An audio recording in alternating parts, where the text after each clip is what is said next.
Allahumma salli ala Sayyidina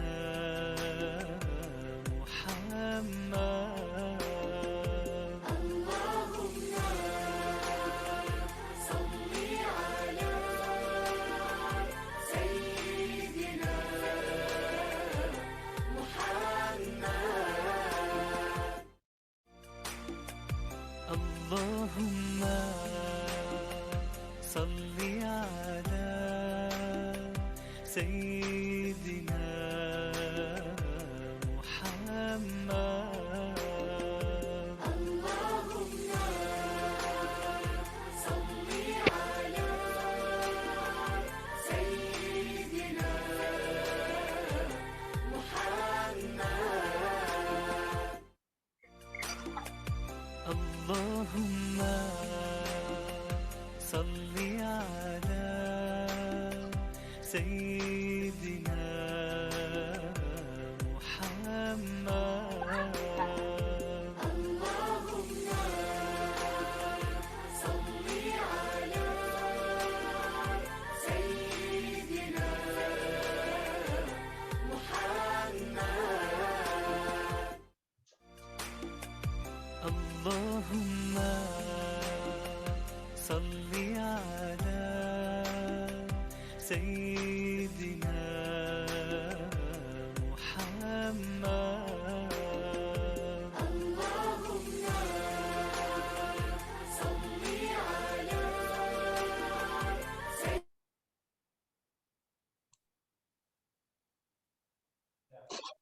Muhammad. Allahumma salli ala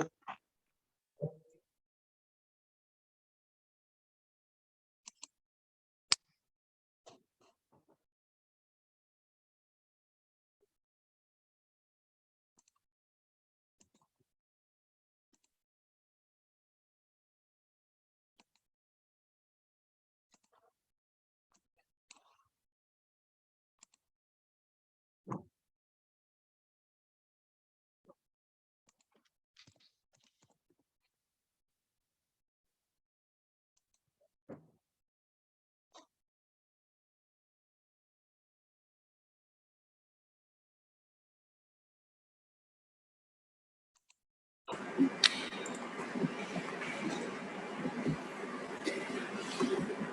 Assalamualaikum warahmatullahi wabarakatuh. Selamat pagi menuju siang para sahabat semuanya. Alhamdulillahirrabbilalamin, puji syukur kita panjatkan kehadirat Allah Subhanahu wa taala yang telah melimpahkan rahmat serta anugerahnya kepada kita semua hingga pada hari ini kita dapat bersama-sama untuk berkumpul di dalam Zoom kali ini dalam acara untuk kegiatan pertama kita, yaitu akan membahas mengenai fikih puasa dalam acara yang diselenggarakan oleh Enlightening Ramadan 2021 bersama Habib Hussein Al-Kaf. Salawat beserta salam kita curahkan kepada junjungan kita Nabi Muhammad SAW, sahabat beserta seluruh keluarganya yang insya Allah menjadi suri tauladan kita hingga yaumul akhir nanti. Amin ya rabbal alamin. Sahabat semuanya, alhamdulillah ini adalah pertemuan pertama kita dari total 6 kelas yang nanti akan kita selenggarakan sampai pada tanggal 25 April nanti. Nah, sebelum kita masuk ke dalam acara kita pada siang hari ini, kita akan menyaksikan video berikut ini.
Selamat datang kepada seluruh peserta dari kegiatan Enlightening Ramadan 2021 bersama Sunnah per Second pada siang hari ini. Sekali lagi kami ucapkan selamat datang kepada seluruh para sahabat, para peserta dari kegiatan Enlightening Ramadan 2021 yang dalam hari ini akan langsung disampaikan oleh Al-Habib Hussein Al-Ka'ab. Baik para sahabat sekalian, kita sambil menunggu dari pemateri kita atau yang kita muliakan Al-Habib Hussein Al-Ka'ab untuk menyampaikan inspirasinya, untuk menyampaikan materi yang sangat luar biasa berkaitan dengan fikih puasa. Nah, kita main permainan dulu nih ya, kita main permainan dulu, permainan Kahoot. Nah, apa itu permainan Kahoot? Jadi permainan ini kita pengen lihat sampai di mana pengetahuan teman-teman semua tentang fikih puasa. Nah, untuk permainan Kahoot ini sendiri, kita perlu teman-teman menyiapkan 2 gadget ya. Kita perlu menyiapkan 2 gadget. Kalau misalkan satu yang pakai laptop atau pakai komputer, itu bisa standby di laptopnya untuk melihat pertanyaan-pertanyaan yang ada di layar Zoom-nya masing-masing. Nah, kemudian teman-teman menjawab pertanyaan-pertanyaan yang ada di layar Zoom-nya itu melalui aplikasi gadget yang satunya, yaitu masuk ke dalam aplikasi Kahoot. Nah, teman-teman untuk tata cara mainnya, teman-teman bisa cek langsung di kolom chat. Ya, teman-teman cek langsung di kolom chat. Jadi teman-teman bisa langsung buka untuk situsnya www.kahoot.id. Di situ teman-teman masukin. Habis itu masuk ke dalam link tersebut, teman-teman masukin untuk pin gamenya ya. Itu ada pinnya 459 4880. Maaf, untuk pinnya 2661470. Oke. Nah, teman-teman masukin nih untuk masuk ke dalam aplikasi dari Kahoot itu sendiri. Nah, setelah ditulis game pinnya, klik enter. Oke, klik enter. Nah, nanti teman-teman bisa masukin nama panggilan teman-teman apa gitu ya. Nah, lalu teman-teman menjawab dari pertanyaan yang ada di layar Zoom. Oke, yang ada di dalam layar Zoom itu. Dan setelah dijawab pertanyaannya, langsung diklik jawabannya di layar HP atau gadget yang teman-teman gunakan di aplikasi Kahoot ini. Oke, nah sudah ada nih beberapanya. Udah ada Fitria, udah ada Adha. Oke, yuk yang lain. Kita sebelum masuk ke dalam materi intinya, kita permainan terlebih dahulu untuk melihat sampai di mana sih pengetahuan teman-teman tentang fikih puasa ya. Oke, sudah ada beberapa. Iya. Kita masih tunggu lain untuk berpartisipasi untuk ikut dalam kegiatan atau permainan Kahoot ini. Oke. Baik. Ya.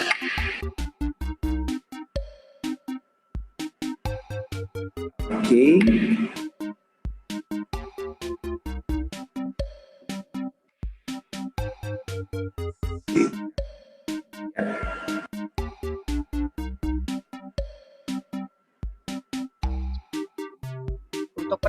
Untuk tampilannya di Kahoot kita memang sementara masih blank gitu ya Kak ya, cuma ada tulisan URL gitu doang ya. Betul sekali. Ya. Tinggal kita tunggu ya Kak. Ya, kita tunggu. Yuk yang lain yuk. Kita tunggu 1 menit. Baru 24 orang ya, Kang. Oke, baru 24. Kita masih tunggu. Kita masih tunggu 1 menit lagi. 1 menit lagi. 1 menit lagi. Oke, kita masih tunggu 1 menit lagi.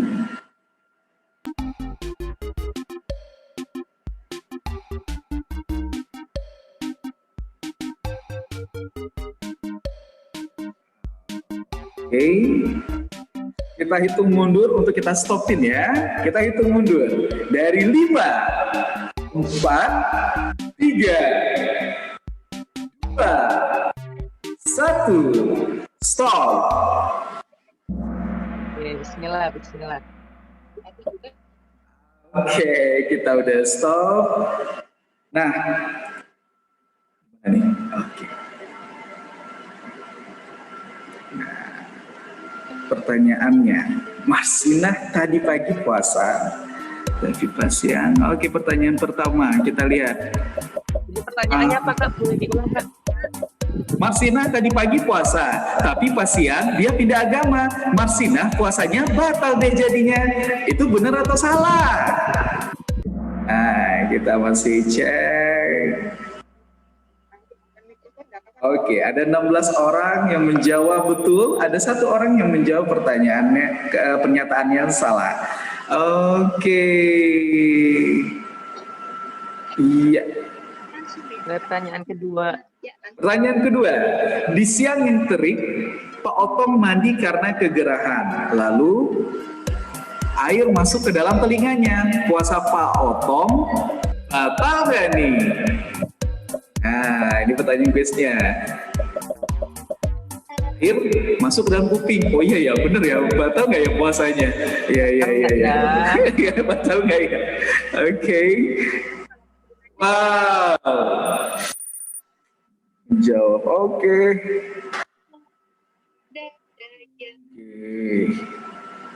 Siap. Next, kita lanjut.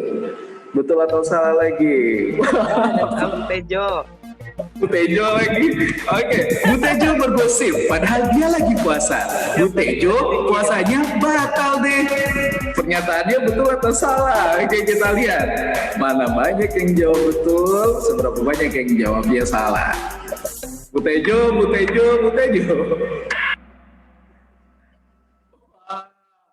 19 orang pertanyaannya salah.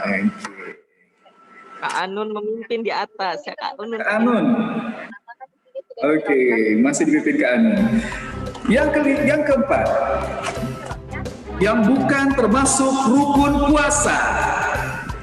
Ada ninggalin semua yang batalin puasa, niat, ninggalin teman-teman yang nggak puasa, atau berpuasa. Oke, manakah pernyataan yang tepat?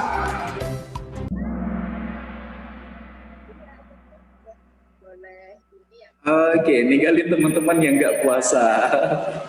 Itu ya. Oke, kita lihat siapa masih peringkat di atas. Masih Kak Anun. Kak Anun. Wah, luar biasa Kak Anun. Semangat Kak Anun.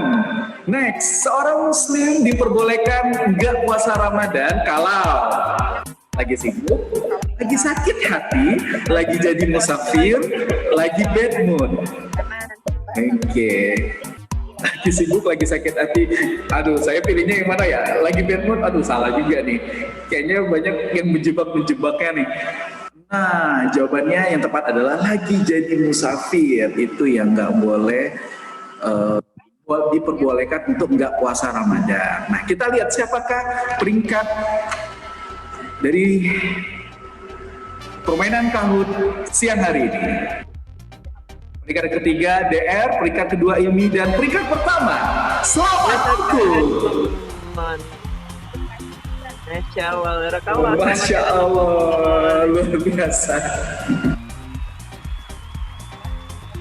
Masya Allah, Alhamdulillah.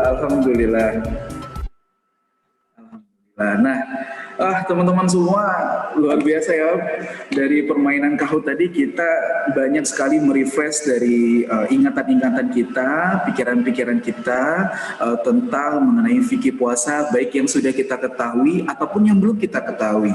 Tadi juga sudah ada beberapa pertanyaan-pertanyaan atau pernyataan-pernyataan yang menjebak. Ada yang tadi ya, kalau gosip itu membatalin puasa atau enggak ya. Kemudian kalau yang diperbolehkan nggak puasa itu tadi ada yang lagi bad mood, kemudian lagi ada masalah. Rupanya itu semua bukan menjadi sebuah alasan untuk kita tidak berpuasa di bulan suci Ramadan ini. Nah, untuk mengetahui itu semua dan menjawab kegelisahan kita, sebenarnya bagaimana fikih puasa yang sebenar-benarnya, yang sesuai dengan tuntunan yang sebenarnya ada. Nah, kita alhamdulillah pada siang hari ini sudah hadir di tengah-tengah kita yang kita muliakan Al-Habib Husin Al-Kaf sebagai pembicara utama kita pada siang hari ini.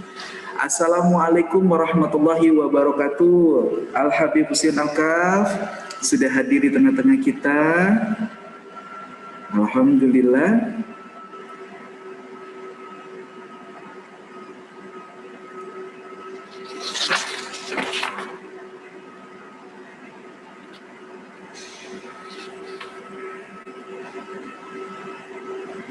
Nah, sebelum kita mendengarkan dari inspirasi yang disampaikan oleh Al Habib Hussein, kita akan melihat sejenak dari profil beliau.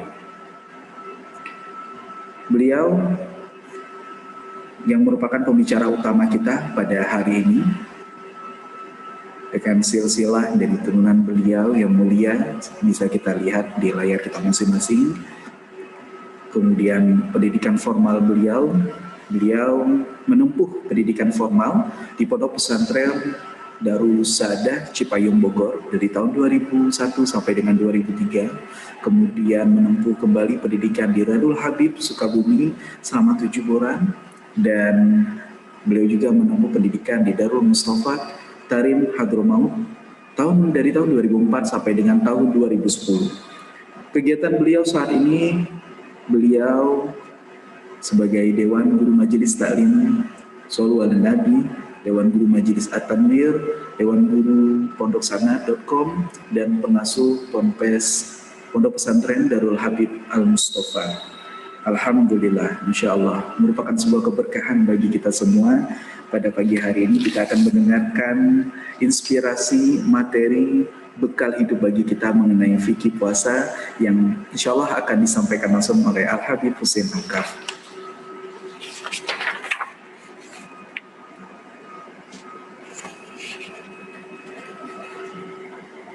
Baik, kita langsung saja untuk langsung menyapa dari guru kita Al Habib Hussein Al-Kaf yang sudah hadir di tengah-tengah kita. Bismillah.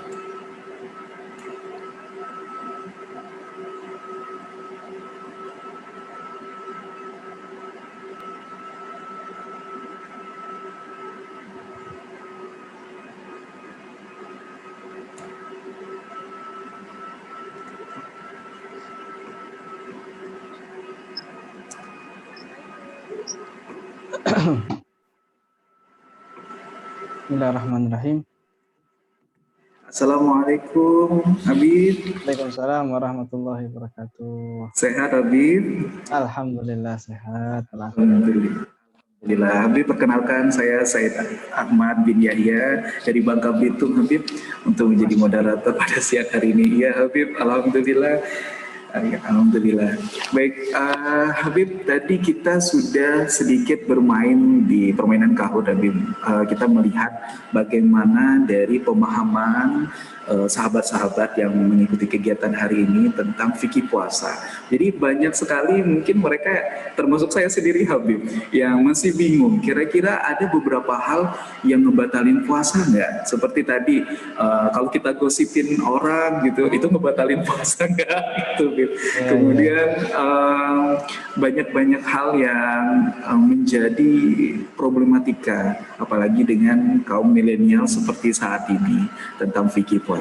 Nah, sebenarnya Habib, daripada mencari semacam ilmu dari sumber-sumber yang tidak jelas, itu kan sekarang banyak yang menjadi multitafsir, sehingga banyak pemahaman kami tentang fikih puasa itu yang keliru, yang seharusnya ini boleh loh, tapi menurut kami itu nggak boleh. Ini nggak boleh loh, tapi rupanya itu dibolehkan gitu. Nah, hal-hal semacam itu yang mohon berkenan kepada Habib untuk dapat memberikan inspirasi serta materi dan wejangannya kepada kami pada pagi hari ini. Langsung saja Habib, kepada Al Habib Hussein Al-Kaf, disilakan. Bismillahirrahmanirrahim. Assalamualaikum warahmatullahi wabarakatuh. Alhamdulillah. Wassalatu wassalamu ala Rasulillah Muhammad bin Abdullah wa ala alihi wa sahbihi wa la hawla wa la quwwata illa billah. Ya, alhamdulillah kita bisa berjumpa kembali pada pertemuan kali ini. Ya, sebelumnya sempat agak sedikit gangguan, tapi alhamdulillah bisa masuk sekarang dan kita bisa berjumpa insyaallah semuanya. Maka insya Allah dalam pertemuan kali ini, ini kayaknya kedua.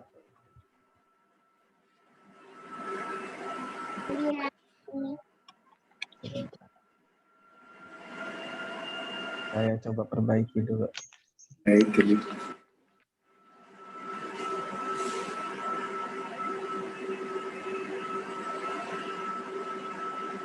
Bismillahirrahmanirrahim.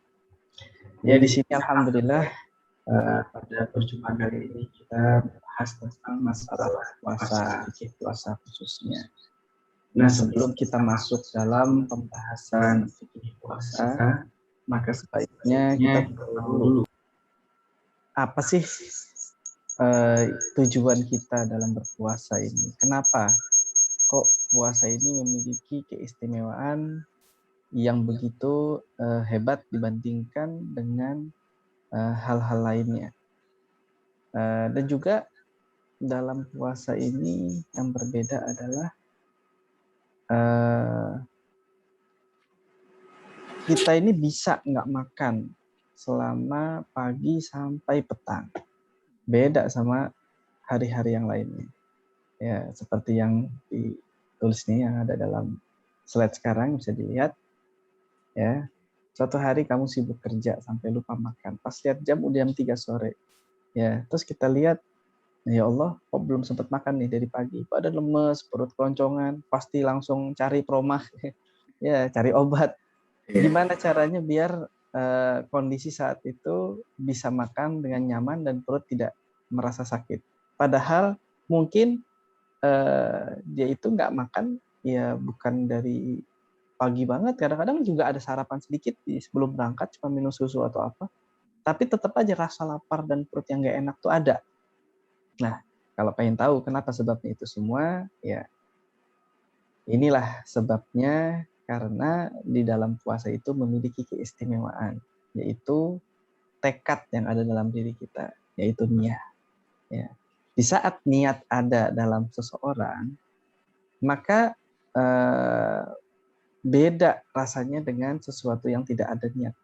Contoh paling mudah, jika orang niat untuk mendaki sebuah gunung, ya, niat mendaki sebuah gunung, maka gunung yang tinggi sekalipun dia akan daki, lelah ya akan dia lawan karena ada niat, ada keinginan.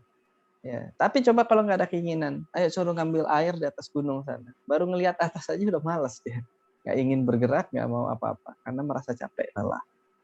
Atau seorang wanita kalau kita lihat, ya di saat ingin menyajikan hidangan untuk keluarga atau tamu, ya dia sajikan mungkin dalam satu waktu itu dia bisa memasak sampai 3 atau 4 macam dalam jarak waktu yang sebentar, dan itu semua selesai. Coba kalau nggak ada tujuan, ya tiba-tiba disuruh ayo masak 5 macam, buat apa ya, pengen aja gitu. Itu baru mikirnya aja udah malas banget, nggak bakal dikerjain, dan baru motongin sebentar bercapek rasanya. Kenapa? Karena nggak ada tujuannya, nggak ada maksud apa yang dia inginkan, niatnya itu tidak spesial. Nah, di saat ada sesuatu tujuan dan niat, maka sesuatu yang beban menjadi ringan.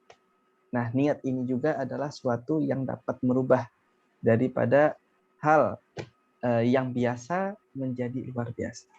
Ya. Makan, biasa setiap hari kita makan. Tapi di saat makan itu ada tujuannya, biar kita sehat, maka kita semangat dalam makan. Ya kan? Dan makan yang kita makan pun menjadi ibadah. Kenapa? Karena tujuan makanan itu berbeda di saat makanan itu yang kita makan untuk ibadah kita, untuk kesehatan kita, untuk kekuatan kita. Tidur. Setiap hari kita tidur, tapi kalau tidur kita ada niat yang indah, ada makna tidur kita ini biar bisa bangun malam, biar bisa munajat, maka tidurnya kita dengan tidur tetangga kita beda. Tidur kita dengan tidurnya keluarga kita yang ada di sebelah kita beda. Bedanya apa? Bedanya bukan posisi tidurnya, tapi pahala yang dia raih di saat dia tidur. Nah, karena itu penting sekali niat. Ya, niat itu adalah suatu hal yang istimewa. Nabi SAW bersabda dalam hadisnya, innamal a'malu binniyat, sesungguhnya setiap amalan itu tergantung daripada niatnya. Jadi niat itu bisa menjadikan semangat dalam diri seseorang, bisa menjadikan kekuatan yang lebih daripada biasanya, dan juga dengan adanya niat Allah Subhanahu wa taala menerima daripada ibadah-ibadah kita pastinya. Karena setiap amalan tanpa niat maka amalan tersebut tidaklah diterima. Ada orang ya cuci muka, dia cuci tangan, dia basuh kakinya, dia kayak orang wudhu, tapi ditanya kamu lagi apa ya? Lagi basahin badan aja. Ya. Nah, hasilnya apa? Dapat wudhu? Enggak dapat apa, enggak dapat wudhu. Tapi orang kalau basuh mukanya dan semuanya dengan niat wudhu, maka dapat pahala daripada wudhu tersebut. Nah, itulah perbedaannya antara ibadah dengan niat dengan ibadah tanpa niat. Nah, khususnya sekarang kita masuk dalam pembahasan kita, yaitu puasa. Puasa ini memiliki sebuah rukun. Yang disebutkan di sini, yang dijelaskan bahwa rukun puasa itu yang pertama adalah niat. Jadi nggak bisa puasa tanpa niat, itu nggak bisa. Yang pasti puasa harus adanya niat. Ya. Niatnya puasa itu beda dengan niat-niat sholat, niat wudhu, niat mandi, pasti beda. Karena puasa memiliki waktu ibadah tersendiri dan cara yang tersendiri. Pertama, perbedaan niat antara ibadah puasa dengan ibadah yang lain adalah tidak bisanya niat puasa itu dibarengi dengan ibadah. Ya, tidak bisa. Beda sama sholat. Kalau sholat harus niatnya berbarengan dengan ibadah. Kita takbir Allahu Akbar, dari situlah kita niat. Tapi kalau puasa nggak bisa, kita nunggu fajar terbit terus baru kita niat berbarengan dengan fajar. Repot kalau begitu caranya. Karena itulah diberi sebuah jalur khusus untuk puasa, yaitu niatnya dari malam hari sudah boleh. Nah, batas niat dalam puasa pun berbeda-beda. Puasa wajib beda, puasa sunnah beda. Ya. Puasa wajib ya, itu batasnya dari maghrib sampai terbitnya fajar. Dari batas maghrib sampai terbitnya fajar, disinilah tempat seseorang untuk niat berpuasa.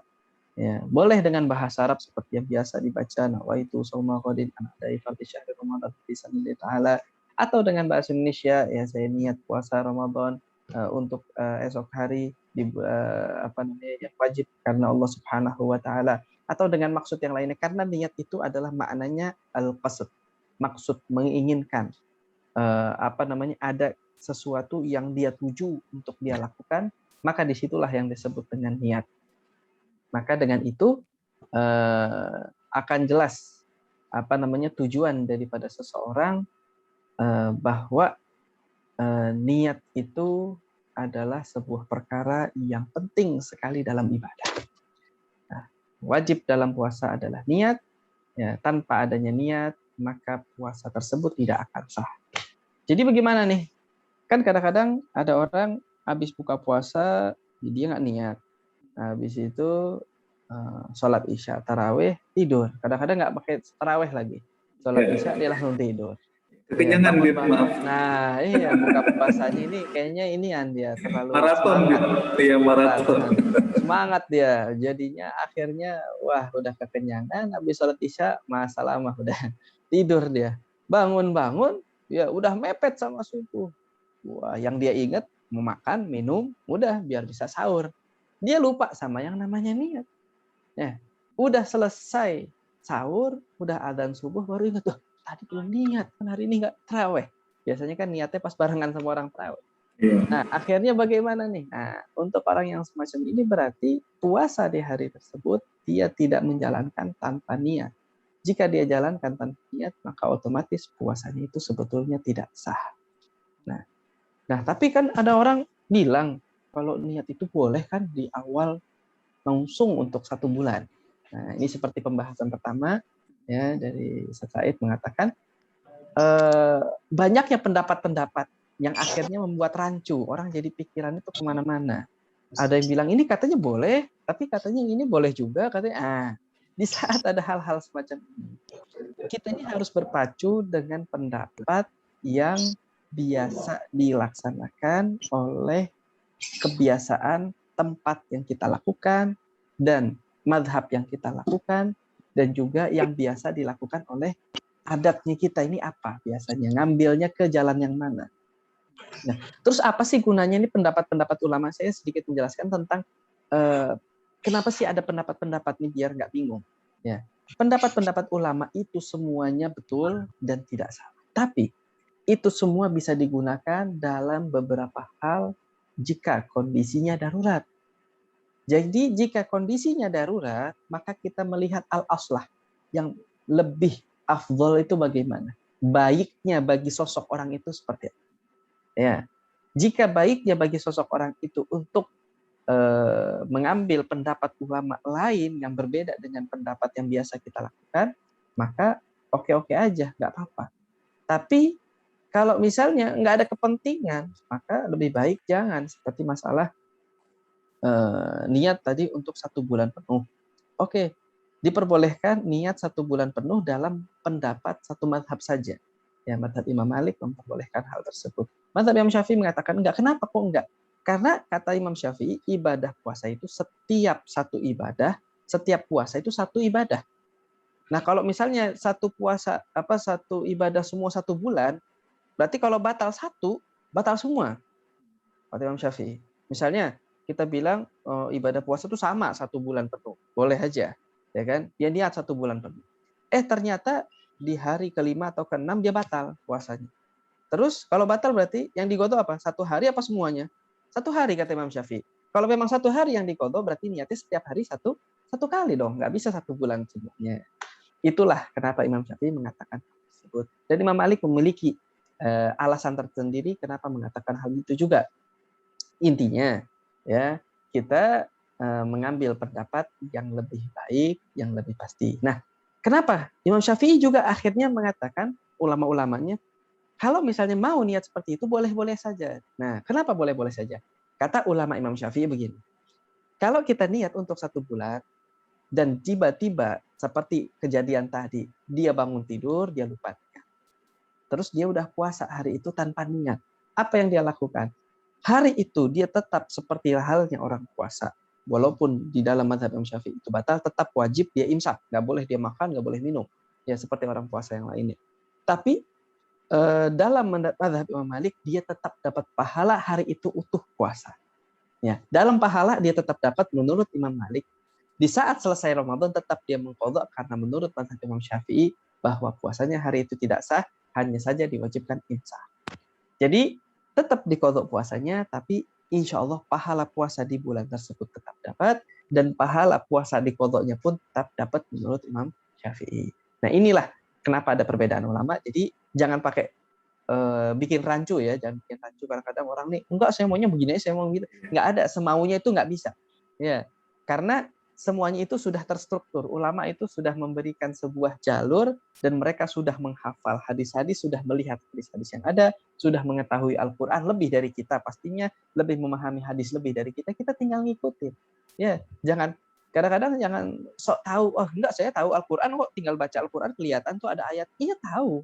Memang seperti itu, tapi enggak semudah itu. Sahabat pun kalau bingung dia harus tanya beberapa sahabat yang lain yang lebih memahami. Bahkan Nabi telah mengatakan Abdullah bin Mas'ud lebih paham daripada Al-Qur'an, maka tanya sama dia. Dan banyak tentang hal-hal semacam itu. Nah, karena itu ya pentingnya ulama itu seperti itu.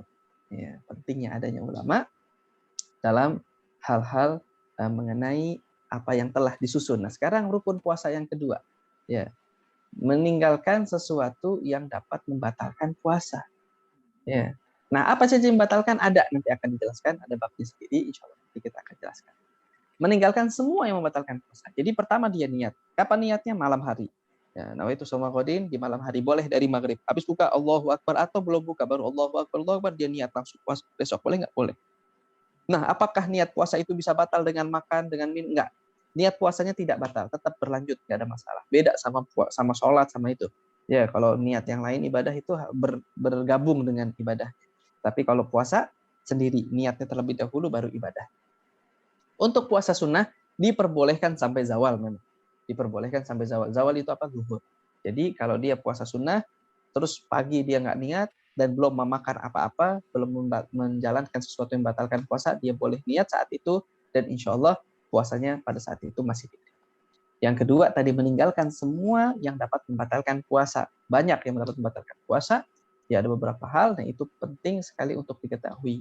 Ya, yang dihukumi dalam hukum syariat yaitu tentang masalah zahir, ya, masalah batin seperti tadi. Masalah batin orang ghibah, gimana tuh? Ya, ngomongin orang atau bohong atau memandang dengan pandangan syahwat, memandang dengan hal yang haram dan lain sebagainya. Apakah itu dapat membatalkan puasa? Nah, batal puasanya, pahalanya nggak ada. Puasanya, kewajibannya tetap dia dapatkan. Maksudnya tidak harus dia qadha, tapi pahala puasa hari itu nggak ada. Ya, seperti orang kerja capek dari pagi sampai malam tapi nggak dapat upah apa, begitu aja, hilang begitu saja. Ya, nah itu pertanyaannya. Apakah gosip ya dapat membatalkan puasa? Ya, tadi apa itu? Kayaknya sudah ada pertanyaan itu sudah masuk belum tadi? Tadi belum, baru ya pertanyaan di permainan tadi udah masuk gitu. Apakah kalau gosip itu ngomongin orang itu ngebatalin puasa atau enggak gitu? Nah itu udah ada yang kasih jawaban-jawaban belum sebelumnya? Belum ada, kita udah ada kebocoran. Iya, kebocoran tadi. Iya. Yang kirain sudah ditanyain tadi itu. Ya. Jadi ada beberapa hal ya, mana hal tersebut penting kita jaga juga. Ya, masalah membatalkan puasa. Jadi ini kita masuk ke rukun dulu nih, selesaikan rukunnya. Rukun ketiga yaitu puasanya. Jadi ya tidak mungkin orang puasa kecuali ya harus ada zatnya sendiri yaitu puasanya, ibadahnya, ibadah puasa. Ya, orang yang berpuasanya itu harus ada. Dia niat, dia ninggalin yang ada, tapi dia nggak puasa sama juga bohong. Ya kan, harus berpuasa dengan maksud berpuasa. Ya, masuk ke slide selanjutnya.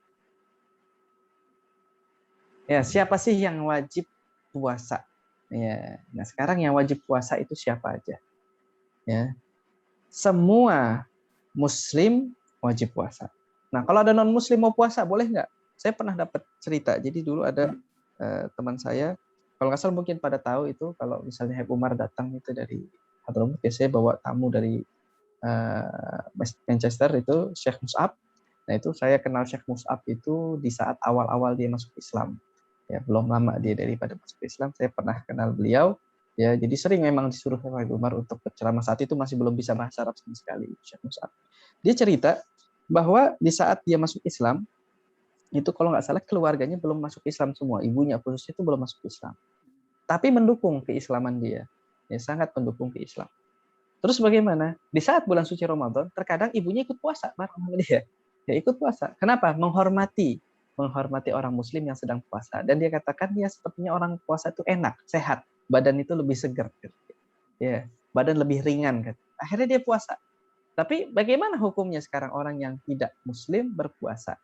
Ya dari sekedar boleh ya silahkan, ya nggak ada hukum bagi dia. Tapi apakah dia mendapatkan kewajiban ataupun mendapatkan pahala, maka itu tidak bisa mendapatkan pahala dan tidak menjadikan bekal dia kalau dia masuk Islam terus dia pernah puasa sebelumnya itu menjadikan pahala, enggak. Kenapa? Karena syarat daripada wajibnya puasa adalah muslim dan syarat sahnya puasa pun harus muslim. Ya, syarat sahnya niat pun harus muslim. Jadi syarat pertama yang wajib untuk berpuasa adalah orang muslim. Kalau ada orang-orang non muslim nggak berpuasa, ya udah silahkan bagi dia. Ya kan? Nah ini biasanya jadi masalah itu masalah ada orang buka restoran di siang hari, ada warteg buka, ada Padang buka, ada McD buka, macam-macam yang bukanya ya. Nah itu hukumnya bagaimana orang-orang yang pada buka warung di siang hari? Ya silahkan, karena kita hidup di suatu negara yang tidak seluruhnya orang muslim.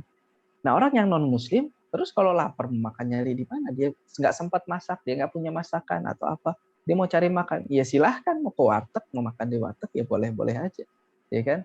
Karena makan di hadapan orang yang sedang berpuasa itu bukan haram, ya, melainkan memang tidak pantas karena tidak menghormati seakan-akan. Tapi kalau dia dengan maksud meledek, lain lagi urusannya, ya, maksudnya meledek, misalnya ada orang, ya seperti nanti syarat selanjutnya ini ada tidak sedang haid atau nifas, ya syaratnya kan tidak yang tidak wajib ini. Tidak sedang haid atau nifas. Nah, orang yang sedang haid atau nifas, dia boleh makan. Dia makan, dia minum plok. Wah, di depan orang yang sedang puasa. Ya, kalau dia minum, boleh nggak? Ya boleh aja. Tapi kalau ngeledek, ya jangan. ya bisa jadi haram nanti urusannya. Begitu. Ya, jadi syaratnya itu termasuknya tadi pertama muslim, yang kedua adalah mukim. Ya. Mukim, apa sih mukim? Mukim ini adalah orang yang tinggal di suatu tempat, tidak sedang musafir. Jadi kalau ada orang yang musafir, itu tidak wajib puasa. Ya, ada orang musafir. Musafir dengan syarat safar-safar yang diperbolehkan untuk untuk menjamak dan qashar. Ya, safar itu syaratnya pertama adalah, ya kita bahas sedikit aja. Syarat safarnya adalah pertama lebih dari 80 kilo, ya, lebih dari 80 kilo. Ada yang mengatakan 83, ada yang kurangnya.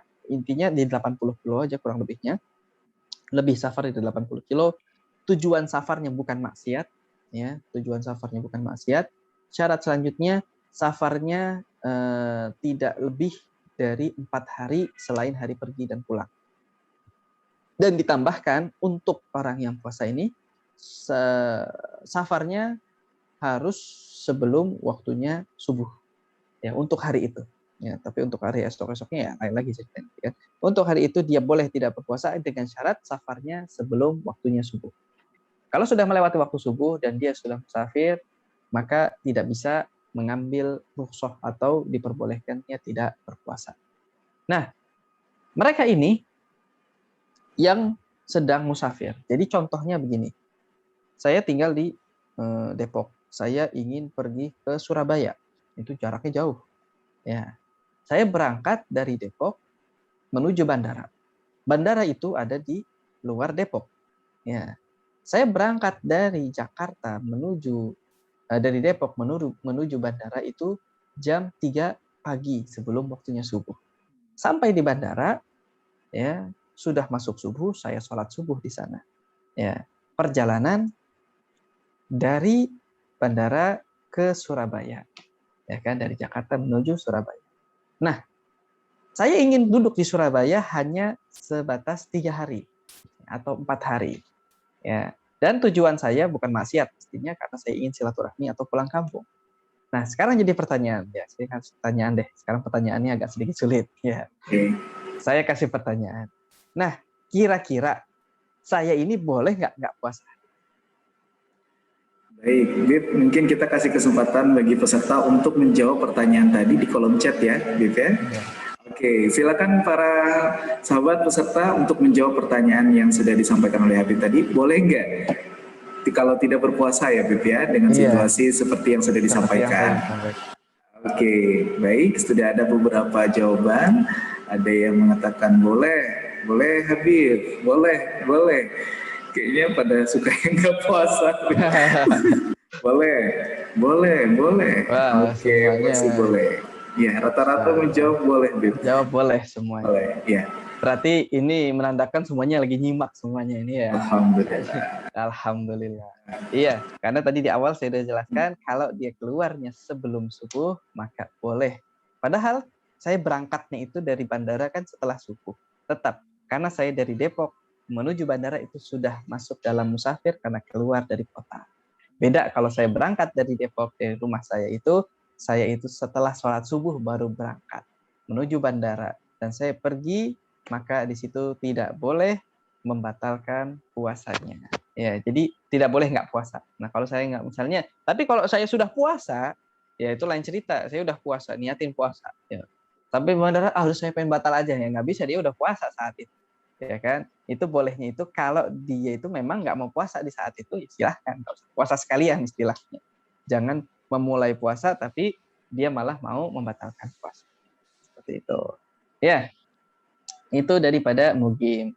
Masuk ke yang mewajibkan selanjutnya. Yang diwajibkan adalah orang yang baligh. Ya, baligh dan berakal atau bisa disebut dengan al-mukallaf. Ya, mukallaf adalah orang yang memiliki dua sifat yaitu baligh dan berakal. Nah, kalau sudah baligh berarti dengan syarat-syarat baligh yaitu umurnya sudah 15 atau dia sudah keluar mani dari usia 9 tahun memungkinkan atau udah keluar haid dan nifas, maka sudah keluar darah haid, ya maka di sini dia sudah baligh dan sudah diwajibkan. Tapi dilihat lagi, berakal nggak orangnya? Ya, kalau nggak berakal ya nggak wajib, karena ada beberapa orang yang tidak berakal karena mungkin sakit dan lain sebagainya, maka juga tidak diwajibkan bagi orang tersebut. Ya. Terus yang diwajibkan juga adalah orang yang sehat jiwa dan raganya. Ya, tadi jiwanya itu sehat, maksudnya kuat untuk berpuasa, ya memiliki kesehatan. Kalau dia tidak memiliki kesehatan, ya maka tidak bisa dia untuk berpuasa. Jadi nggak sehat. Memang vonis dokter mengatakan kamu tidak boleh puasa. Kenapa? Kalau kamu puasa pasti lambung kamu atau begini atau begini begini begini. Maka kamu tidak boleh berpuasa. Sampai kapan ini tidak boleh puasanya dilihat? Di sini ada orang yang ada batas sakitnya, ada yang tidak ada batas. Ada orang nggak ada batas sakit. Ya, nggak ada batas sakitnya itu kalau misalnya kata dokter kamu ini divonis sakit ini dan ini nggak bakalan sembuh sampai kamu meninggal, nggak bakalan sembuh penyakit. Ya, maka ini adalah sakit yang tidak ada harapan sembuhnya, ya kan? Dalam perkataan dokter, kita tetap harus percaya dengan dokter. Masalahnya nanti bakal sehat atau enggak menurut dari segi keimanan kita, yaitu urusan Allah Subhanahu Wa Taala akan memberikan sehat atau tidak. Tapi jika tidak divonis semacam itu, maka tidak wajib bagi orang tersebut untuk berpuasa. Apa yang harus dia lakukan? Dia diwajibkan membayar fidyah saja tanpa mengqadha puasa. Ya, kenapa? Karena tidak ada batas sakitnya itu sampai kapan. Jadi ya kapan dia mau qadha memang nggak bisa puasa. Puasa diwajib nggak bisa, apalagi qadha, istilahnya begitu. Maka apa yang diwajibkan bagi dia? Membayar setiap satu harinya fidyah, yaitu 1 mud. 1 mud itu kurang lebih sekitar 7 atau 8 ons.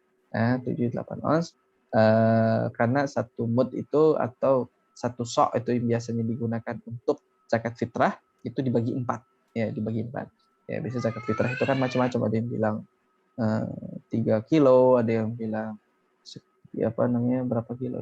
Macam-macam lah, ada orang macam-macam, beda-beda, itu bisa dipertimbangkan dengan itu. Ya, jadi untuk orang yang sehat. Nah, kalau yang tidak sehat, terus dia tidak sehat itu hanya sesaat. Ya, hanya beberapa waktu saja tidak sehat. Ya, kata dokter udah sementara ini jangan puasa dulu. Kenapa? Karena akan bermasalah. Biasanya terjadi karena ada kandungan, karena ada hal-hal lainnya. Maka disitulah dia perlu paham apakah memang boleh tidak berpuasa atau tidak. Kalau kata dokter tidak boleh, tidak usah berpuasa, maka silakan. Begitu. Lalu syarat yang selanjutnya. Bib, maaf Bib, kalau nih Bib, seandainya beliau ini sudah divonis, dalam arti kata dokter, udah kamu nggak usah puasa. Tapi karena memang keimanannya itu luar biasa, beliau memaksakan puasa Bib. Nah, pada suatu ketika sudah memaksakan puasa, tiba-tiba jatuh sakit lagi. Nah, itu hukumnya puasa yang dijalankan oleh beliau itu seperti apa Bib? Iya. Memaksakan sesuatu dalam beribadah, ya kan? Beberapa ulama mengatakan lebih baik untuk tidak, bahkan bisa masuk dalam keharaman. Kenapa? Karena wala tahliku karena teman-teman di sini nggak hanya mengajar ya, Wala tulku. tapi nanti juga ngetes. Jadi jangan menyakiti atau merusak daripada dirimu. Ya kan, Allah Subhanahu Wa Taala mengatakan jangan sampai kita menyakiti diri kita. Nah, terus la yukallifullahu nafsan illa usaha. Allah juga tidak memaksakan daripada apa yang telah diwajibkan dalam diri kita. Ya kan, dikatakan dalam hadis-hadis yang lainnya juga banyak mengatakan kalau misalnya tidak mampu lakukan semampunya dan lain sebagainya. Pokoknya itu semuanya dijelaskan.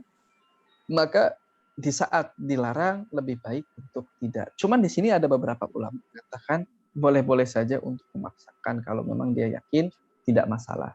Jadi masih ada beberapa perbedaan ya di sini. Ya, tergantung dia lebih memilih mana. Maka hadis Nabi SAW mengatakan baiknya seseorang adalah mengambil rukhsah atau suatu yang diperbolehkan oleh Allah di saat diizinkan Allah Subhanahu Wa Taala. Ya. Jadi itu baiknya seperti itu. Jadi jangan terlalu memaksakan kalau memang sudah kondisinya seperti itu, daripada akhirnya mengakibatkan sakit dan menyusahkan orang lain dan lain sebagainya. Ya, itu ada pertanyaan tadi. Nanti setelah sesi ini mungkin kita jawab atau langsung dijawab? Nanti aja ya, nanti aja ya. Ya, slide sebelumnya coba sebentar. Masih belum ya. Mampu, ya mampu juga adalah syarat wajib dalam berpuasa. Nah, yang nggak mampu maksudnya gimana? Jadi seorang dia ini bekerja siang hari dan tidak bisa digantikan pekerjaannya di malam hari dan pekerjaan sangat berat sekali. Nah, maka jika dia bekerja saat siang hari itu tidak mampu untuk berpuasa. Boleh nggak dia tidak berpuasa? Maka hukumnya boleh. Tapi tetap bolehnya itu bukan dari pagi dia nggak puasa, tetap dia paksakan dulu puasa di hari itu. Di saat dia sudah tidak mampu untuk melanjutkan puasa, maka di situ baru dia membatalkan daripada puasanya dan tetap wajib mengqadha daripada puasanya. Ya. Dan juga syarat wajibnya adalah tidak sedang haid atau nifas. Jadi orang yang sedang haid atau nifas tidak boleh berpuasa pastinya. Dan jika di tengah-tengah puasanya dia haid atau nifas, maka batallah daripada puasanya. Seperti itulah apa-apa yang diwajibkan atau syarat daripada wajibnya berpuasa. Ya, slide selanjutnya.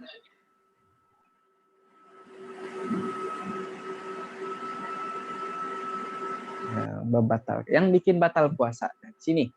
Yang dapat membatalkan puasa masuk keluar dari agama Islam atau murtad. Jadi orang yang misalnya dia puasa hari itu, terus dia tahu-tahu naudzubillah min dzalik dia keluar dari agama. Ya.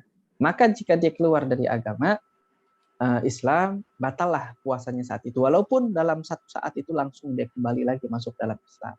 Maka tetap sudah batal puasanya dan wajib mengqadha puasanya dan juga wajib imsak bagi dirinya. Tetap harus menjaga puasa seperti halnya orang puasa pada umumnya. Gitu.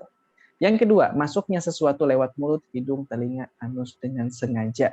Ya, nah ini nih yang lagi viral. Ya, apa itu? Vaksin atau rapid atau swab. Ya, itu semuanya masuk nggak sih dalam hal ini? Pertama kita lihat ya ibaratnya atau pembahasan di sini masuknya sesuatu lewat mulut, hidung, telinga atau anus dengan sengaja. Maksudnya kemaluan depan atau belakang ya. Pertama mulut, hidung dan telinga. Mulut, hidung dan telinga adalah disebut dengan manfat al-maftuh, sesuatu yang terbuka. Ya, yang memiliki jauf, memiliki rongga di dalamnya.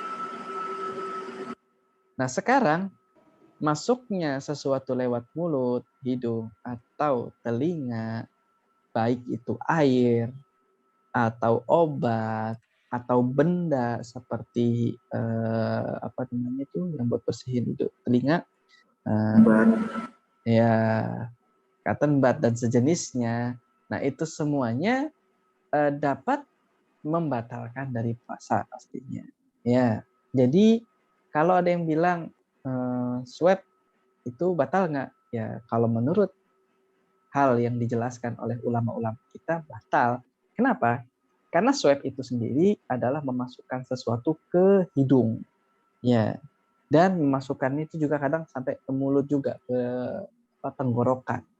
Dan di alat swabnya itu atau yang lidiknya itu ya, itu ada kayak obatnya, ya ada sejenis obatnya, ada cairannya. Kan saya sendiri pernah pakai ya, saya pernah waktu itu rapid ya kan, antigen karena modelnya kan mirip dengan swab, sama masukkan ke hidung sama ke tenggorokan, itu ada obatnya dan ada rasanya.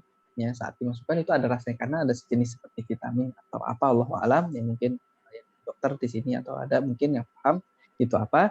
Nah, itu pastinya adalah sesuatu ain atau sesuatu benda yang dimasukkan ke hidung atau ke mulut, maka itu pasti membatalkan daripada puasa. Nah, kalau ada yang bilang nggak batal, ya Allahu a'lam, mungkin ada pendapat-pendapat lain yang memperbolehkan, tapi jangan terlalu memudahkan, baiknya untuk mengambil jalur di mana kalau memang hal itu harus terjadi karena kebutuhan dan memang tidak bisa di malam hari dan lain sebagainya, baiknya untuk tetap mengqadha puasa hari tersebut karena bermasalah ya.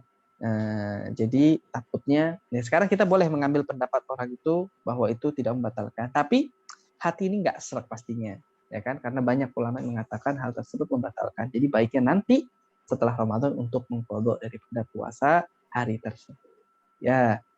Ataupun sekarang masalahnya vaksin. Nah, kalau vaksin itu beda lagi. Dia melewati tempat yang tidak terbuka, yaitu disuntikkan di tangan, ya, atau mungkin ada daerah lain yang disuntikan, wallahu a'lam. Nah, sekarang masalahnya kalau menyuntikkan sesuatu ke dalam tubuh, boleh atau enggak? Dikatakan kalau disuntikannya ke jauf. Jauf itu adalah rongga. Ya, rongga itu seperti perut, seperti urat nadi yang besar ini, ya, atau tenggorokan, pokoknya bagian dalam yang berongga, ya. Kalau dimasukkan ke dalam rongga, maka hukumnya itu suntikan batal. Contohnya pakai infus, ya, memasukkan ke dalam rongga, maka itu batal. Kalau misalnya pakai infus nggak batal, orang puasa pada infusan semua nanti kenyang dia. Ya. Nah sekarang vaksin ini, Allahu a'lam, vaksin ini modelnya kan di lengan. Tapi ulama ada yang saya tahu mengatakan kalau di lengan ini, walaupun memang ada rongga, tapi rongganya itu tidak yang besar dan tidak terlihat. Ya, jadi bukan urat-urat besar banget, sehingga seperti urat nadi dan lain sebagainya, maka itu tidak membatalkan karena bukan ke rongga yang besar. Ada yang mengatakan begitu. Jadi di sini ulama berbeda pendapat. Ada yang mengatakan batal mutlak, ada yang mengatakan tidak batal kalau misalnya di rongga yang tidak ada rongganya, atau di urat-urat kecil, atau kalau misalnya di urat besar barulah dia membatalkan. Jadi itulah sesuatu yang masuk lewat mulut, hidung, telinga, atau anus dengan sengaja. Kalau nggak sengaja, lupa misalnya, ya salah. Ya makan lupa, ya kan, tiba-tiba makan, ya kan, bangun tidur, ya kan, mata masih sempet melihat makanan bekas sahur tuh masih pada di meja makan, dia belum beresin, dia lupa, dia langsung minum, dia makan. Baru ingat, ya Allah, hari ini kan puasa. Itu gimana hukumnya? Ya maka nggak apa-apa. Tapi kalau main lupaan ya nggak boleh, ya kan. Apalagi kalau misalnya kita ngelihat orang. Nah, ini kalau kita ngelihat orang gimana nih? Kita lihat dulu nih orangnya bagaimana nih. Ini orang kalau memang tukang bohong, ya ini harus tegur. Ya, jadi kalau kita ngelihat misalnya adik kita ini membandel modelnya, ya kan.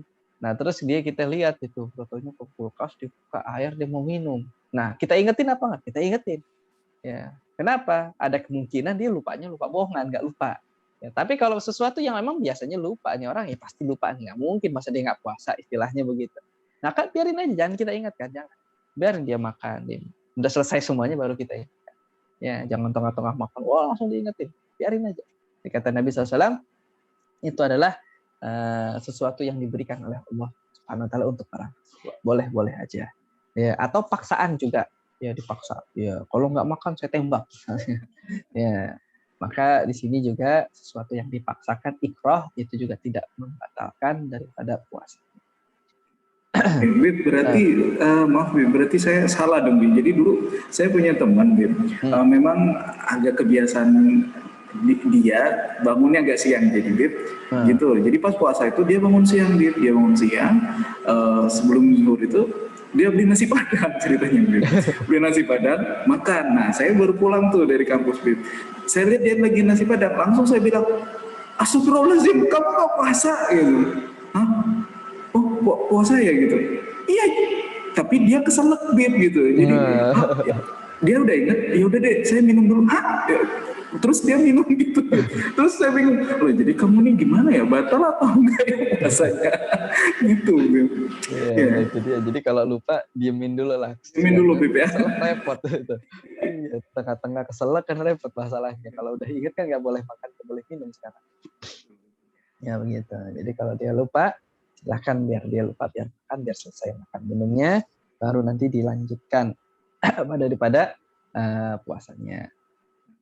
Jadi boleh ya. Tapi beda nih kalau misalnya begini, kadang-kadang ada masalah itu bangun tidur, dia kira belum subuh. Ya ini banyak nih begini, bangun tidur dia kira belum subuh, dia minum, dia makan. Dia nungguin azan, kok nggak azan-azan. Pas ngeliat jam loh, ternyata udah lewat subuhnya. Nah, ini batal nggak puasanya? Ini hukumnya batal. Kenapa? Karena ini bukan lupa. Ini bukan lupa. Ini adalah keteledoran di saat dia kira masih malam padahal sudah subuh. Nah, kalau dia kira masih malam ternyata sudah subuh, ini bukan lupa. Namanya dia sengaja makan, cuman dia nggak tahu ternyata itu sudah melewati waktunya subuh. Ya. Pembahasan selanjutnya adalah yang membatalkan adalah haid dan nifas. Ya, haid dan nifas juga dapat membatalkan pada puasa. Walaupun tinggal 2 menit daripada adzan maghrib, tahu-tahu keluar darah haid. ya udah selesai. Ya, hari itu puasanya batal istilahnya dan tetap wajib untuk diqadha. Ya. Nifas juga sama. Yang selanjutnya yang dapat membatalkan adalah gila walau sesaat. Jadi kalau misalnya dia ada orang gila gitu ya, bukan kita insya Allah nggak ada yang gila ya. Tiba-tiba dia gila ya, walau sebentar terus dia bangun, dia sadar dari gilanya, ya kan? Gila itu kan bisa diketahui dari ngelanturnya berbicara nggak nyambung dan lain sebagainya. Jadi gila itu kan karena mabuk dan lain sebagainya.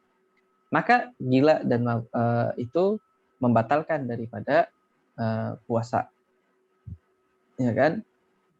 Nah, gila ini apakah wajib mengqadha? Enggak. Ya, karena tadi syarat wajibnya puasa adalah berakal.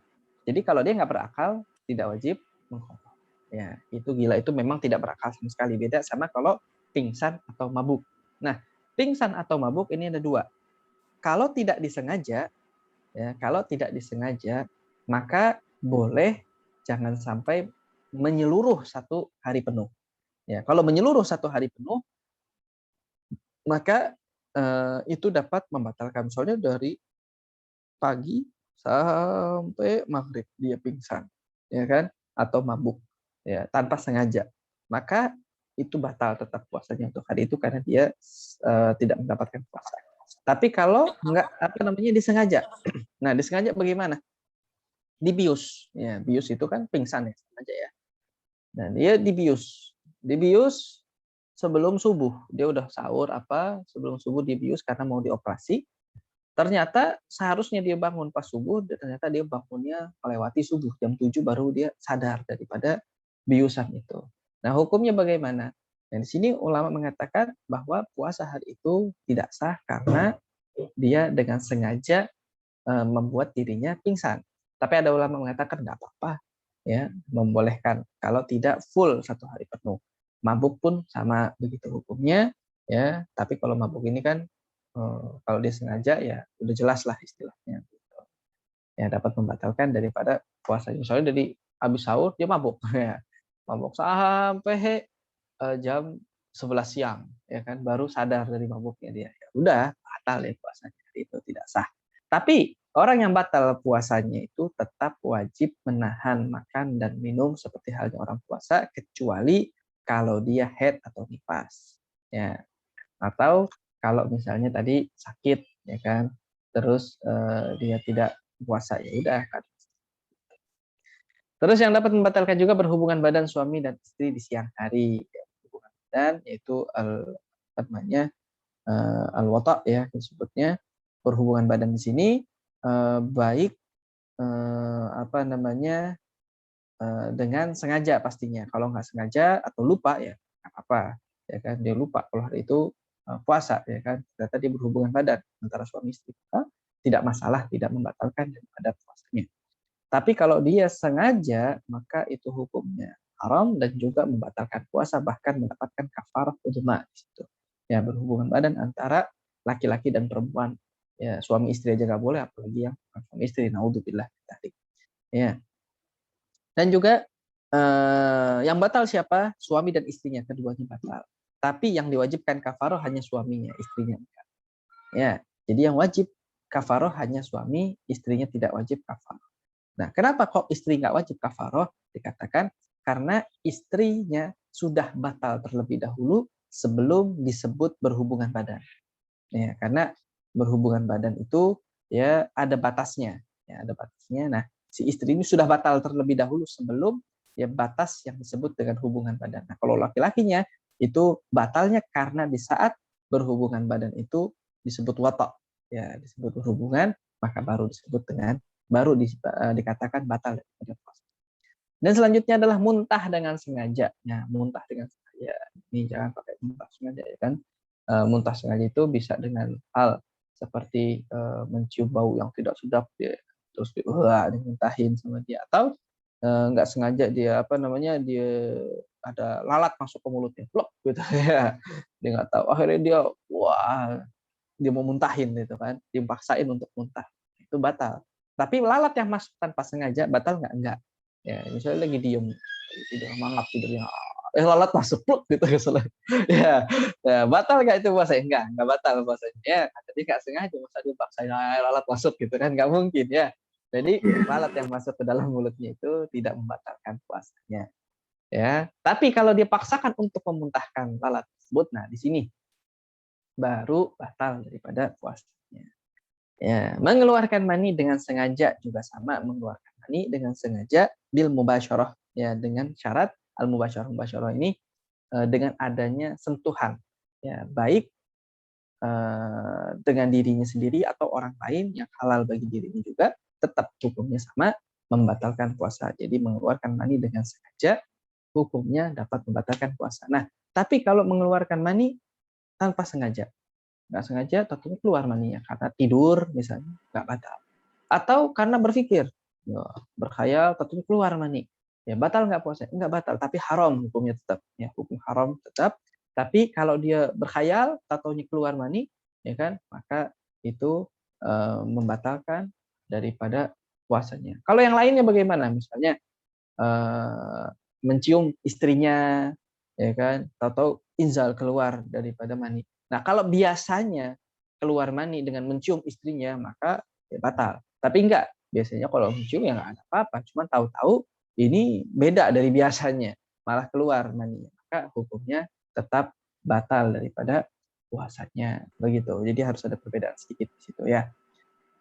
Tapi Ustadz Habib, maaf Habib, kalau mencium istri atau memeluk istri, walaupun itu tidak mengeluarkan mani, apakah itu mengurangi pahala puasa atau malah membatalkan puasa, Habib?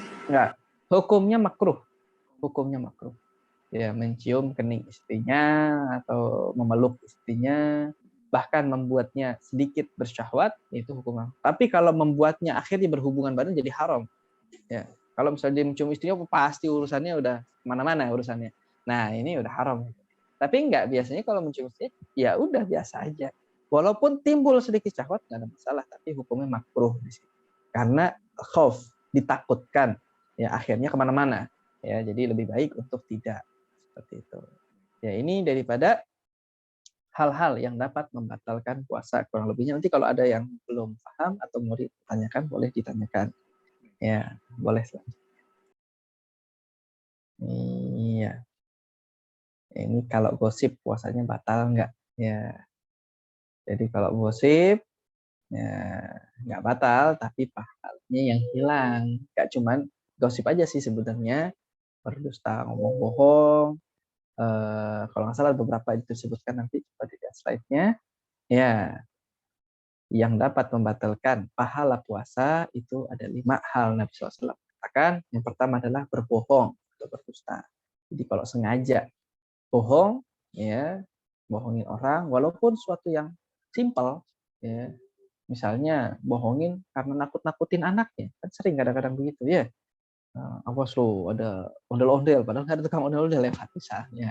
Awas lo ada setan di situ bisa. Ini bohongin orang ya. Ini perbuatan yang kiranya sepele, padahal itu bohong. Itu nggak boleh. Ya hati-hati, ya kan?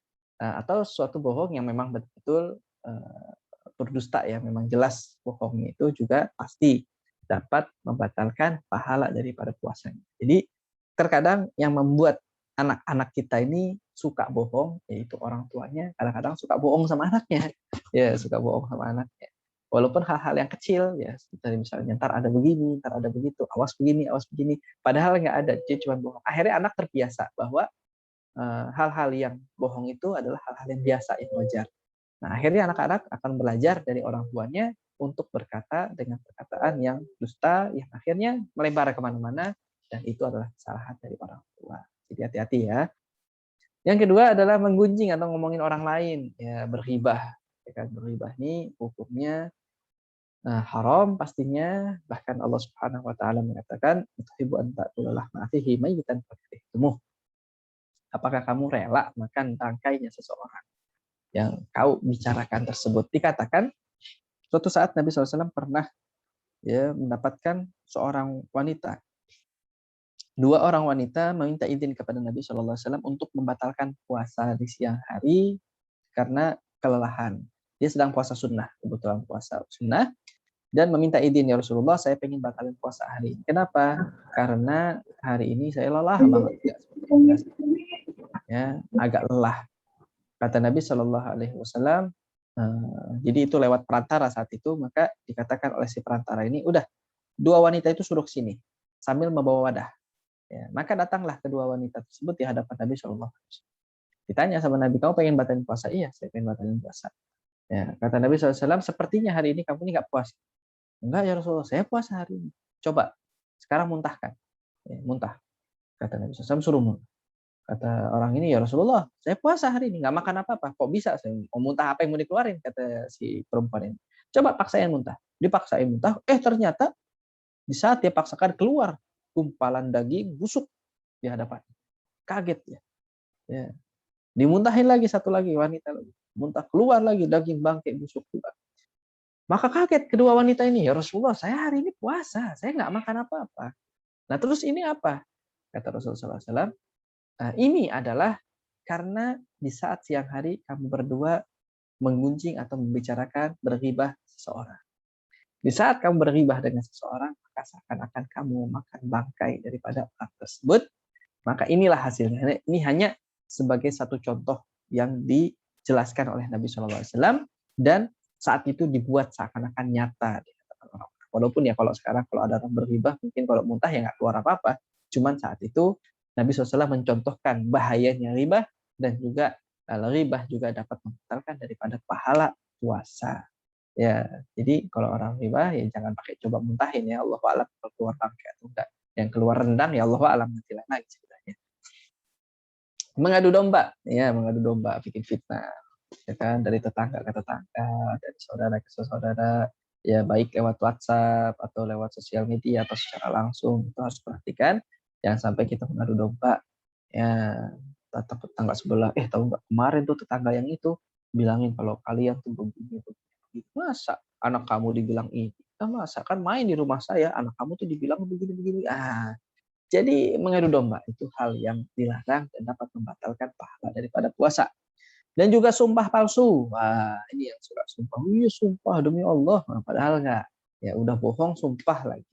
Ya kan? Maka di sini juga al-yaminul kadzib sama dapat membatalkan daripada pahala puasa. Yang kelima adalah memandang dengan syahwat. Tapi pandangan syahwat yang haram. Kalau pandangan syahwat yang halal boleh, tapi makruh hukumnya. Ya, hukumnya makruh, lebih baik untuk tidak. Tapi kalau haram, ya itu apalagi pastinya sudah tidak boleh dan dapat membatalkan pahala puasanya. Memandang kepada wanita yang bukan mahram, ya memandang sesuatu yang dilarang oleh Allah Subhanahu wa taala, melihat aurat dan lain sebagainya, itu sesuatu yang diharamkan, maka tidak boleh dan dapat membatalkan daripada pahala puasanya. Ya, selanjutnya sunnah-sunnah dalam berpuasa banyak sekali ya, mengakhirkan makan sahur dan berhenti makan sebelum imsak. Ya, mengakhirkan makan sahur maksudnya kalau sahur tuh jangan tengah malam banget, kadang-kadang sahur jam 12 jam. Sahur itu ya ambil waktu 1 jam sebelum waktu subuh gitu. Jangan terlalu malam. Dan sahur itu hukumnya sunnah, bahkan penuh dengan berkah. Nabi SAW mengatakan, tasaharu fa inna fis suhuri barakah. Dan insya Allah nanti kita akan jelaskan pahala-pahala besarnya daripada sunnah-sunnah ini semuanya sebetulnya nanti akan kita bahas di pertemuan selanjutnya ya, amalan-amalan yang baik yang sunnah di dalam berpuasa ya, termasuk juga menyegerakan berbuka setelah mendengar adzan maghrib. Jadi kalau sudah yakin waktunya adzan maghrib, bukan iklannya, jangan iklan sirup Allahu Akbar dibuka puasanya, jangan, itu adzan beneran ya, adzan beneran betul-betul adzan memang, ya udah kita batalin puasa kita kalau setelah. Ya, mengambil ihtiyat spare 1 menit nggak apa-apa. Tapi terlalu ihtiyat enggak, ntar 5 menit lagi. Wah, ini terlalu berlebihan, nggak usah. Jangan, ya, jangan terlalu takut ya, nanti aja 10 menit lagi, nggak afdol. Tetap afdolnya adzan, ya mau dengerin adzan dulu, selesai adzan baru makan atau pertengahan adzan dia makan, silahkan, nggak ada masalah. Boleh saja. Ya, bahkan baru suara duduk beduknya aja. Kalau memang sudah yakin sudah masuk maghrib ya silahkan kalau membatalkan puasanya begitu. Dan juga yang ketiga adalah memulai dengan berdoa ya, doa ya kan. Jadi kalau mau buka puasa pastinya doa buka puasa dibaca Ya, Allahumma laka sumtu wa bika amantu wa bika afartu dhahabad dhama tadatul urub tabatal ajar insyaallah. Dan situ ini doa beda riwayat. Yang satu Allahumma laka sumtu wa bika amantu wa bika afartu itu satu riwayat sendiri, dan ada riwayat yang lain mengatakan dhahabad dhama tadatul urub tabatal ajar. Maka afdalnya digabung keduanya. Allahumma laka sumtu wa bika amantu wa bika afartu dhahabad dhama tadatul urub tabatal ajar insyaallah. Begitu. Itu doanya, atau bisa ditambah dengan doa-doa yang lainnya karena dikatakan doa saat orang berbuka puasa itu mustajab. Ya, jadi azan, makan kurma, ya, karena di sini mengawali berbuka dengan kurma. Ya, paling afdal dalam berbuka puasa pertama adalah kurma. Yang kedua adalah air putih, yang ketiga susu, yang keempat yang manis-manis. Ya, jadi diawali dengan kurma. Habis makan kurma, minum air putih. Afdalnya begitu. Jangan minum es teh dulu, sabar. Ya kan? Jadi makan kurma 1, 3, 5, 7, 9, 11, silahkan. Bagusnya ganjil ya. Terus minum air putih. Baru baca doa. Habis itu makan deh. Mau sholat maghrib silahkan, mau langsung makan nasi ya silahkan. Tergantung masing-masing orangnya bagaimana kepengennya. Terus memperbanyak baca Al-Quran. Ya, memperbanyak membaca Al-Quran. Karena disebut juga syahrul Ramadan, syahrul Quran. Karena diturunkan Al-Quran di dalamnya.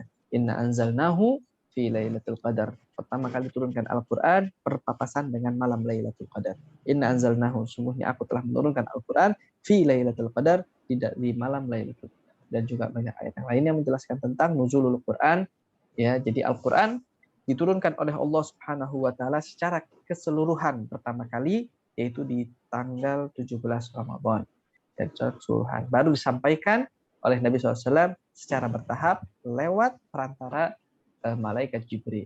Jadi sebetulnya Al-Quran itu turun ke Nabi Muhammad SAW ya secara utuh. Lalu untuk menyampaikannya ada perantara daripada malaikat Jibril lewat Nabi Muhammad SAW dan kepada umat sesuai dengan momen-momen yang disusun oleh Allah Subhanahu wa taala. Ya. Selanjutnya mandi junub sebelum azan subuh. Ya, ini yang berhubungan badan di malam hari. Nah, sebaiknya untuk mandi wajib sebelum subuh. Jangan udah subuh baru mandi wajib. Ya, baiknya sebelum subuh afdalnya. Tapi kalau misalnya udah kelewat, ya karena nggak sempat, dia udah makan dulu atau azan subuh baru mandi, boleh nggak? Boleh, dan tidak membatalkan daripada puasanya. Ya. Yang selanjutnya adalah istiqomah salat tarawih dan witir dengan tumakninah di masjid. Nah, ini agak ditekenin sini tumakninah. Ya, jadi karena kita suka lihat viral-viral sekarang nih, kalau sholat tuh Masya Allah, ya kayak ayam lagi makan gitu ya, nggak jelas. Detik per detik ya, Bib. Nah, itu dia, nggak tahu dibaca apa gitu kan, bacanya di dalam memori, nggak pakai baca itu kayaknya. Nah, itu haram hukumnya ya, sholat tanpa tumakninah tidak sah, dan itu seperti istihza, meledek, ya, memain-mainkan ibadah itu hukumnya haram, nggak boleh. Ya, jadi sholat cepat boleh, tapi terlalu cepat sampai hilang tumakninahnya nggak boleh. Cepat boleh, misalnya bismillahirrahmanirrahim cepat. Ya misalnya dalam waktu 15 menit, 20 menit baru selesai tarawih, nggak apa-apa. Tapi betul-betul dibaca Fatihahnya, dibaca suratnya, tumakninahnya ada, ya nggak apa-apa. Walaupun ngebut bacanya, nggak ada masalah. Tapi yang masalah itu ngebut dan nggak ada tumakninah, nggak jelas dia baca apa, itu nggak boleh. Haram hukumnya dan tidak sah daripada sholatnya. Mau sholat tarawih, mau sholat yang lainnya juga sama. Afdalnya sholat tarawih, minimal sholat tarawih adalah 2 rakaat, ya maksimalnya tidak ada batas. Umumnya itu sholat tarawih sepakat ulama 20 rakaat, dan witir minimalnya 1 rakaat, maksimalnya 11 rakaat. Biasanya minimal untuk melaksanakan witir adalah 3 rakaat. Ya, jadi sholat tarawih hukumnya sunnah, ya, dan hukum salat tarawih itu minimal ada 2 rakaat. Jadi nggak usah pakai berantem lagi urusan 8 atau 20 rakaat, karena sebetulnya minimal salat tarawih adalah 2 rakaat dan maksimalnya tidak ada batasan. Mau 20 rakaat ya alhamdulillah, lebih dari 20 pun tidak masalah. Yang menjadi masalah jika menyalahkan orang lain, itu nggak boleh. Jangan pakai nyalah-nyalahin orang yang sholat. Orang sholat semuanya baik dan semuanya ibadah kepada Allah Subhanahu wa ta'ala. Yang repot itu nyalah-nyalahin. Sholat kagak nyalahin iya. Ya kan repot begitu. Dia paling getol kok udah nyalahin orang. Tapi sholatnya memalas dia. Nah, ini nggak usah yang begitu tuh. Mau sholat dulu dah, nggak usah ngurusin orang. Sholatnya 8, mau sholatnya 4, mau sholatnya 20, mau sholatnya 100 rakaat, silahkan. Bahkan saya kenal seperti Habib Salim Syatiri di Tarim ya, sebelum wafatnya padahal sudah usia tua ya, beliau dalam Ramadan itu biasanya sholat tarawih sampai 100 rakaat. Jadi 5 kali sholat tarawih di tempat dia, nanti pindah ke masjid lain, nanti pindah ke masjid lain. Karena di Tarim itu punya jadwal sholat tarawih itu bergantian, nggak semua di satu waktu. Jadi ada yang jam 8, ada yang jam 9, ada yang jam 10, ada yang jam 11, ada yang jam 12, ada yang jam 1, ada yang jam 2 malam masih ada yang melaksanakan sholat tarawih di beberapa masjid. Jadi yang ketinggalan sini bisa ke sana, atau mau sholat di sini habis itu sholat satu lagi masih bisa kedapatan begitu. Dan juga memperbanyak sholat sunnah seperti tasbih dan lain sebagainya. Ya, sholat tasbih itu sunnah, walau seumur hidup 1 kali. Afdalnya kapan saja di bulan suci Ramadan itu lebih baik karena dilipat gandakan daripada amal ibadah. Memperbanyak amal sedekah, ya silaturahmi, ya sedekah, ya saling bersedekah, takjil, bagi-bagi, ya kan itu boleh, ya kan bagus sekali mengajak seseorang untuk takjil. Nah, tapi yang menerima takjil harus tahu diri. Ya, menerima takjil harus tahu diri. Maksudnya tahu diri gimana? Kalau dia mau makan, ambil. Kalau dia nggak makan, jangan. Kadang di sini takjil diambil, dapat sana diambil, ujung-ujungnya kagak dimakan. Ya, ini orang sudah mengeluarkan. Jadi lebih baik dia kan mengeluarkan sesuatu itu mengharapkan pahala. Ini dia ngambil tapi nggak dimakan. Ya, akhirnya nggak dapat apa-apa. Orang udah keluarin tapi nggak dapat apa-apa. Jadi untuk yang menerima takjil harus tahu diri. Kalau dia sudah punya, ngapain ngambil lagi? Atau kalau memang dia mau kasih orang lain, apa-apa saja. Tapi jangan wah nafsu semuanya diambil. Ada yang ngasih takjil sini, ngambil sini, wah semuanya diambilin. Sampai rumah nggak dimakan. Ujung-ujungnya kebuang atau bagaimana? Nah, ini sayang, mubazir dan bahkan haram hukumnya jadinya. Kalau sudah memiliki, nggak usah, sudah ada. Dia kasih orang yang belum mendapatkan. Kecuali kalau dia mau ngambilin, dia mau bagi-bagi lagi ke orang yang memang mungkin tidak mendapatkan takjil karena tidak keluar, maka ya silahkan, boleh-boleh saja, begitu. Dan juga meningkatkan ketakwaan di 10 malam terakhir atau mendapatkan malam Lailatul Qadar. Malam Lailatul Qadar adalah malam yang istimewa, lebih dari 1000 bulan dan bisa didapatkan kapan saja di malam-malam bulan suci Ramadan. Ya, insya Allah nanti ada penjelasan sendiri. Memberi buka kepada orang yang lagi puasa, ya, memberikan itu takjil tadi ya sudah dijelaskan, karena pahalanya adalah orang yang memberikan berbuka kepada orang lain mendapatkan pahala seperti pahala puasa orang tersebut. Ya, jadi kalau 100 orang kita bukain puasa, maka insya Allah dapat 100 pahala orang berpuasa. Kurang lebihnya seperti itu daripada penjelasan kita ini. Jadi sebenarnya masih panjang sekali kalau kita membahas, tapi paling tidak hal-hal ini bisa menjadi suatu bentuk agar kita ini nggak salah dalam beribadah, karena bisa mendapatkan sahnya daripada puasa kita, ya tergantung bagaimana apa yang kita lakukan. Nah di sini kualitas puasa juga ada levelnya pastinya.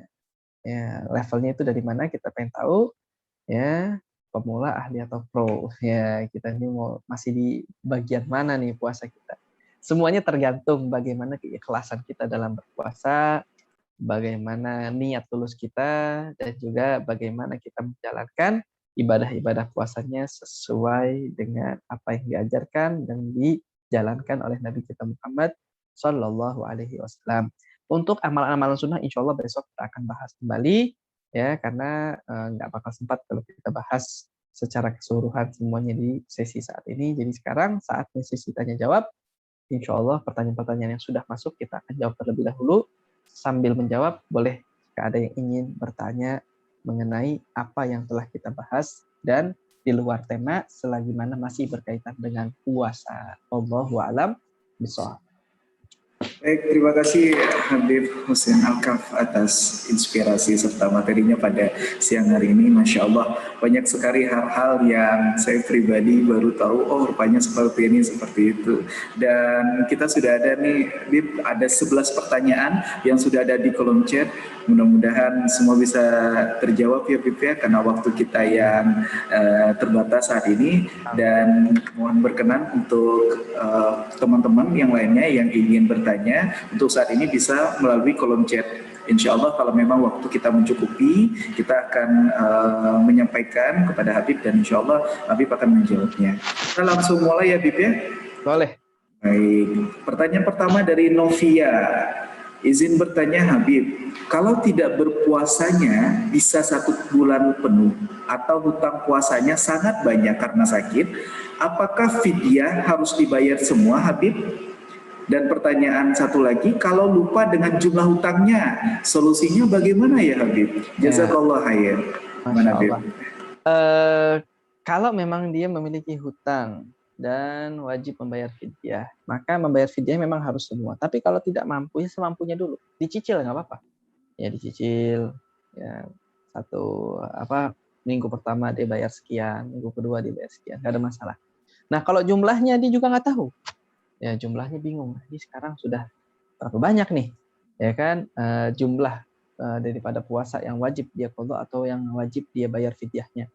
Maka dengan mengambil jumlah terbanyak kira-kira. Misalnya nggak mungkin lebih dari 100 puasa kayaknya. Ya, berarti kira-kira kalau 100 itu udah mentok lah istilahnya. Maka ngambil jumlah terbanyak kira-kira yang dimana kira-kira kita tuh yakin bahwa jumlah tersebut adalah jumlah maksimal daripada batalnya puasa kita. Begitu. Maka dengan itu insya Allah bisa membayar daripada puasanya. Dan membayar puasanya pun tidak wajib langsung di waktu yang sama, maksudnya selesai bulan Ramadan langsung membayar, ya kecuali kalau dia sengaja batalnya sengaja tanpa udzur, maka wajib setelah Ramadan langsung membayar puasa. Tapi kalau enggak, seperti haid, nifas dan lain sebagainya sakit, maka kalau memang dia bisa mengqadha maka dia qadha sebisanya sampai sebelumnya masuk Ramadan yang akan datang.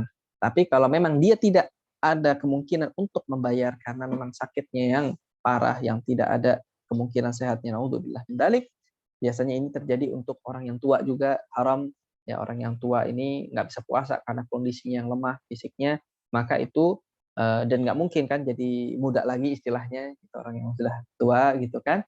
Maka cukup dengan membayar fidyah setiap hari 1 mud. Ya kurang lebihnya setiap 4 hari itu seperti zakat fitrah setiap 4 hari. Begitu, wallahu a'lam. Baik, jadi tadi sudah disampaikan oleh Habib, bisa dicicil ya Novia ya, kemudian dikira-kirakan kira-kira berapa banyak, berapa hari puasa yang ditinggalkan seperti itu. Baik, lanjut untuk pertanyaan dari Umi Maharani. Izin bertanya, kalau pakai inhaler itu gimana, Bib? Inhaler gitu. Inhaler itu yang buat ke hidung mampet tuh ya? Buat hidung mampet gitu. Itu boleh-boleh aja ya. Inhaler, balsam, minyak kayu putih dihirup gitu nggak ada masalah. Yang nggak boleh itu kalau apa sih namanya yang buat orang sesak nafas tuh, yang semprotan itu. Iya lupa namanya. Nah itu nggak boleh ya, yang apa Ventolin atau obatnya itu Ventolin ya.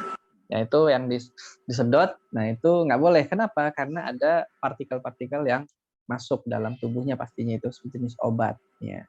Maka itu kemungkinan besar tidak boleh ya untuk yang disemprot. Tapi kalau cuman menghirup boleh-boleh saja ya, karena tidak ada partikel yang masuk dalam tubuhnya.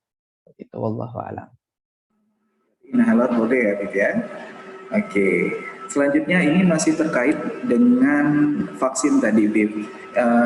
Atau yang apa namanya, yang tes COVID itu, yang dari hidung, dari mulut. Nah ini dari pertanyaan Jawa Barat Diki AA. Bib, tapi dari MUI sendiri dibolehkan karena urgent.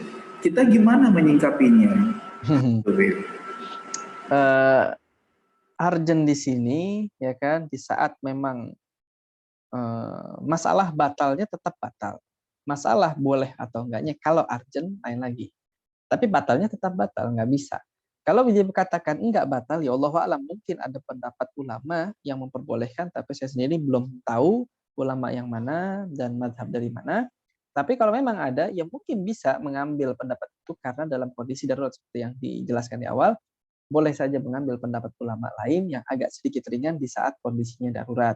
Tapi lebih baik ya untuk tetap nantinya mengqadha daripada puasa hari tersebut. Tapi kalau bisa dia tesnya di malam hari atau di waktu yang sedang tidak puasa, ya itu lebih afdol. Karena ya paling kalau cuma tes yang darah ya boleh ya, itu otomatis boleh. Karena cuma diambil sampel darah dari jari itu boleh, silahkan. Tapi yang repot itu yang tadi yang dimasukkan ke hidung dan mulut dan lain sebagainya, lebih baik untuk tidak dilakukan di siang hari. Tapi kalau darurat, kalau nggak begitu ya nggak boleh masuk dan lain sebagainya, kena sanksi atau apa, ya udah dia lakukan, tapi tetap kalau bisa untuk mengqadha puasa hari tersebut. Wallahu a'lam. Selanjutnya dari pertanyaan dari Umi, Bib, kalau seandainya lupa niat, kesiangan, nggak sahur bangun-bangun waktu azan, Bib, kalau seandainya lupa niat, kesiangan, nggak sahur, bangun-bangun waktu azan, langsung niat ketika itu, gimana puasanya, Bib? Sebenarnya kalau di waktu sudah azan itu sudah melewati, ya, karena pastinya sudah melewati namanya waktunya fajar, ya, melewati waktu fajar. Kalau sudah melewati waktu fajar sudah nggak bisa daripada niatnya. Jadi baiknya ya, walaupun mungkin ada pendapat yang memperbolehkan seperti yang tadi disebutkan kalau 1 bulan penuh dia niatnya dan sebagainya, tapi afdhalnya tetap untuk mengqadha daripada puasa hari tersebut.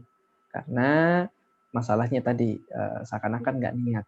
Ya niat di sini nggak hari yang nawaitu semua qadid gitu ya. Dia di malam hari sudah maksud besok saya mau puasa, ya itu sudah niat namanya. Saya besok mau puasa, ya sudah cukup, itu sudah niat. Gitu. Wallahu a'lam. Baik, selanjutnya ada pertanyaan lagi. Ini karena waktu yang kita terbatas, Bib ya.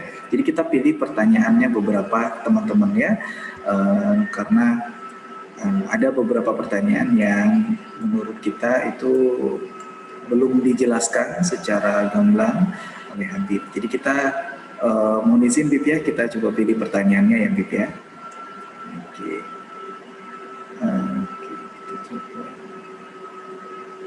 Nah, Habib, banyak yang bilang mengakhiri sahur sampai sebelum subuh karena imsak hanya sebagai pengingat jelang subuh, waktu dimulainya puasa.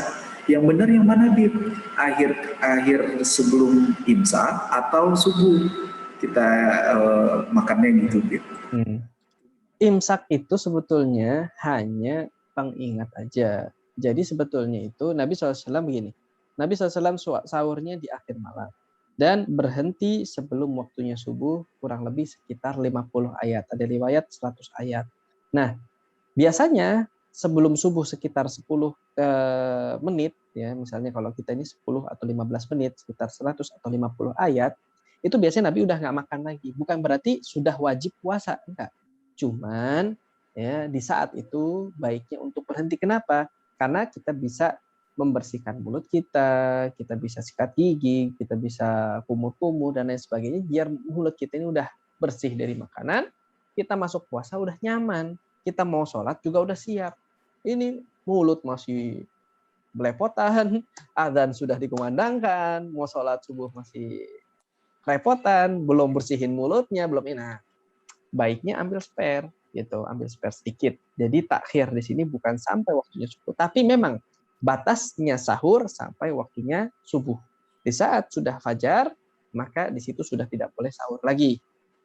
Ya, adapun pendapat-pendapat yang mengatakan kalau misalnya kita di dalam mulut kita ada makanan dan adzan dikumandangkan, maka lanjutkan makanannya. Itu enggak, itu tidak betul karena riwayat itu hanya menjelaskan tentang adzannya Sayyidina Bilal. Adzan Sayyidina Bilal adalah adzan sebelum subuh, adzan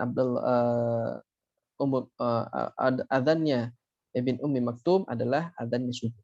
Seperti itu. Jadi itu seperti itu. Jadi pastinya ya imsak itu hukumnya sunnah, walaupun penamaan imsak memang Nabi tidak menyebutkan, tetapi yang disebut imsak adalah berhenti makan. Maksudnya tidak makan lagi udah kalau bisa. Gitu. Tapi kalau mau makan ya silahkan, di waktu imsak itu boleh makan, boleh minum sampai waktunya subuh. Seperti itu kurang lebihnya. Wallahu a'lam. Baik, selanjutnya Bib. Assalamualaikum Bib. Maksud dari pahala itu, pahalanya hilang semua atau berkurang Bib? Misalnya, di pagi harinya melakukan ibadah seperti sholat, membaca Al-Quran. Lalu di siang harinya hibah. Apakah pahala itu hilang semua? Lalu apabila di siang hari gibah, lalu setelah gibah dia melakukan ibadah, apakah pahalanya tetap hilang atau bagaimana Bib?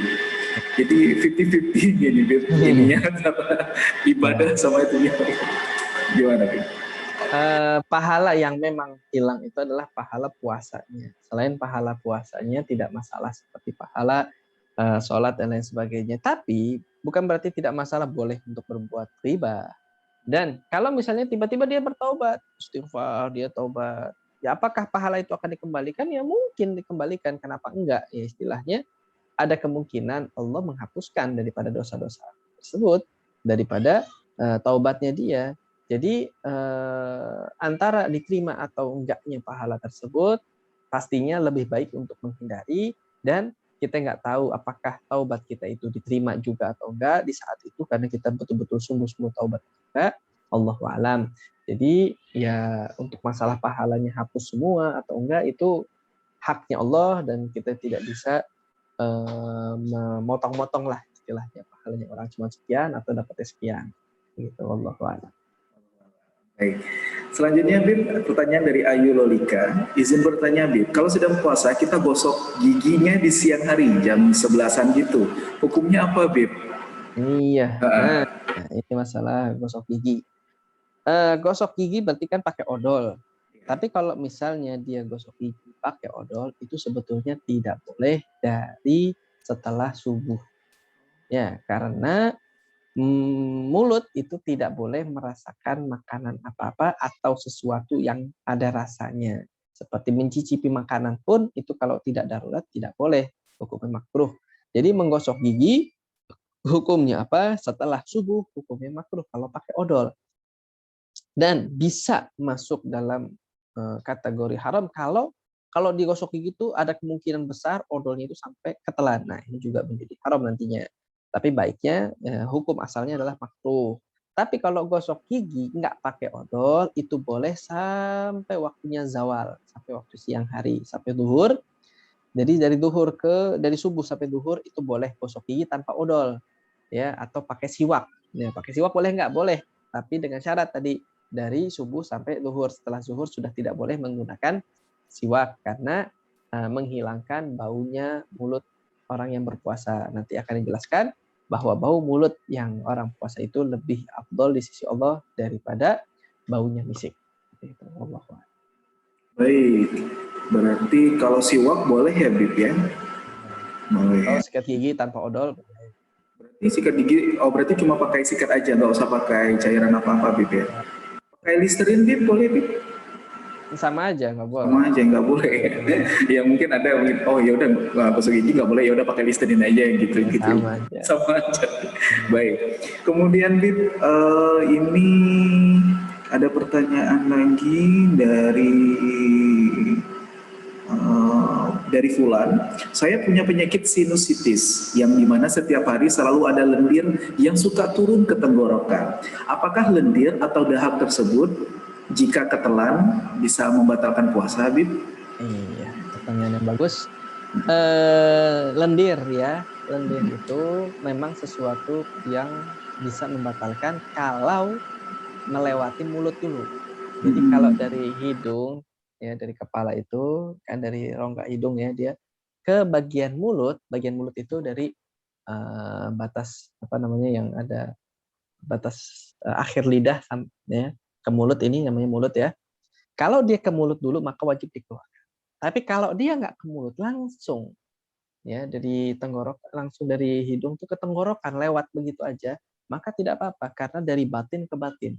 Kalau dari batin ke zahir baru ke batin baru tidak boleh karena ini termasuknya zahir. Ya, mulut itu rongga bagian luar tapi batas apa namanya dari mulut itu ya ini untuk apa namanya lendir dan lain sebagainya. Tapi kalau ludah ketelan nggak apa-apa. Tapi lendir yang bercampur dengan ludah juga tidak boleh ditelan. Allahu a'lam. Jadi kalau langsung ya dari atas dari apa namanya dari hidung itu langsung ke tenggorokan begitu aja. Jadi nggak membatalkan daripada. Kalau darah, misalkan ada gusi gitu kan, mungkin panas gitu kita puasa cuaca seperti apa. Nah itu keluar darah Bib di dekat gusi atau apa kita kumur-kumur. Nah itu ada beberapa darah yang ketelan atau seperti apa itu sama Bib hukumnya?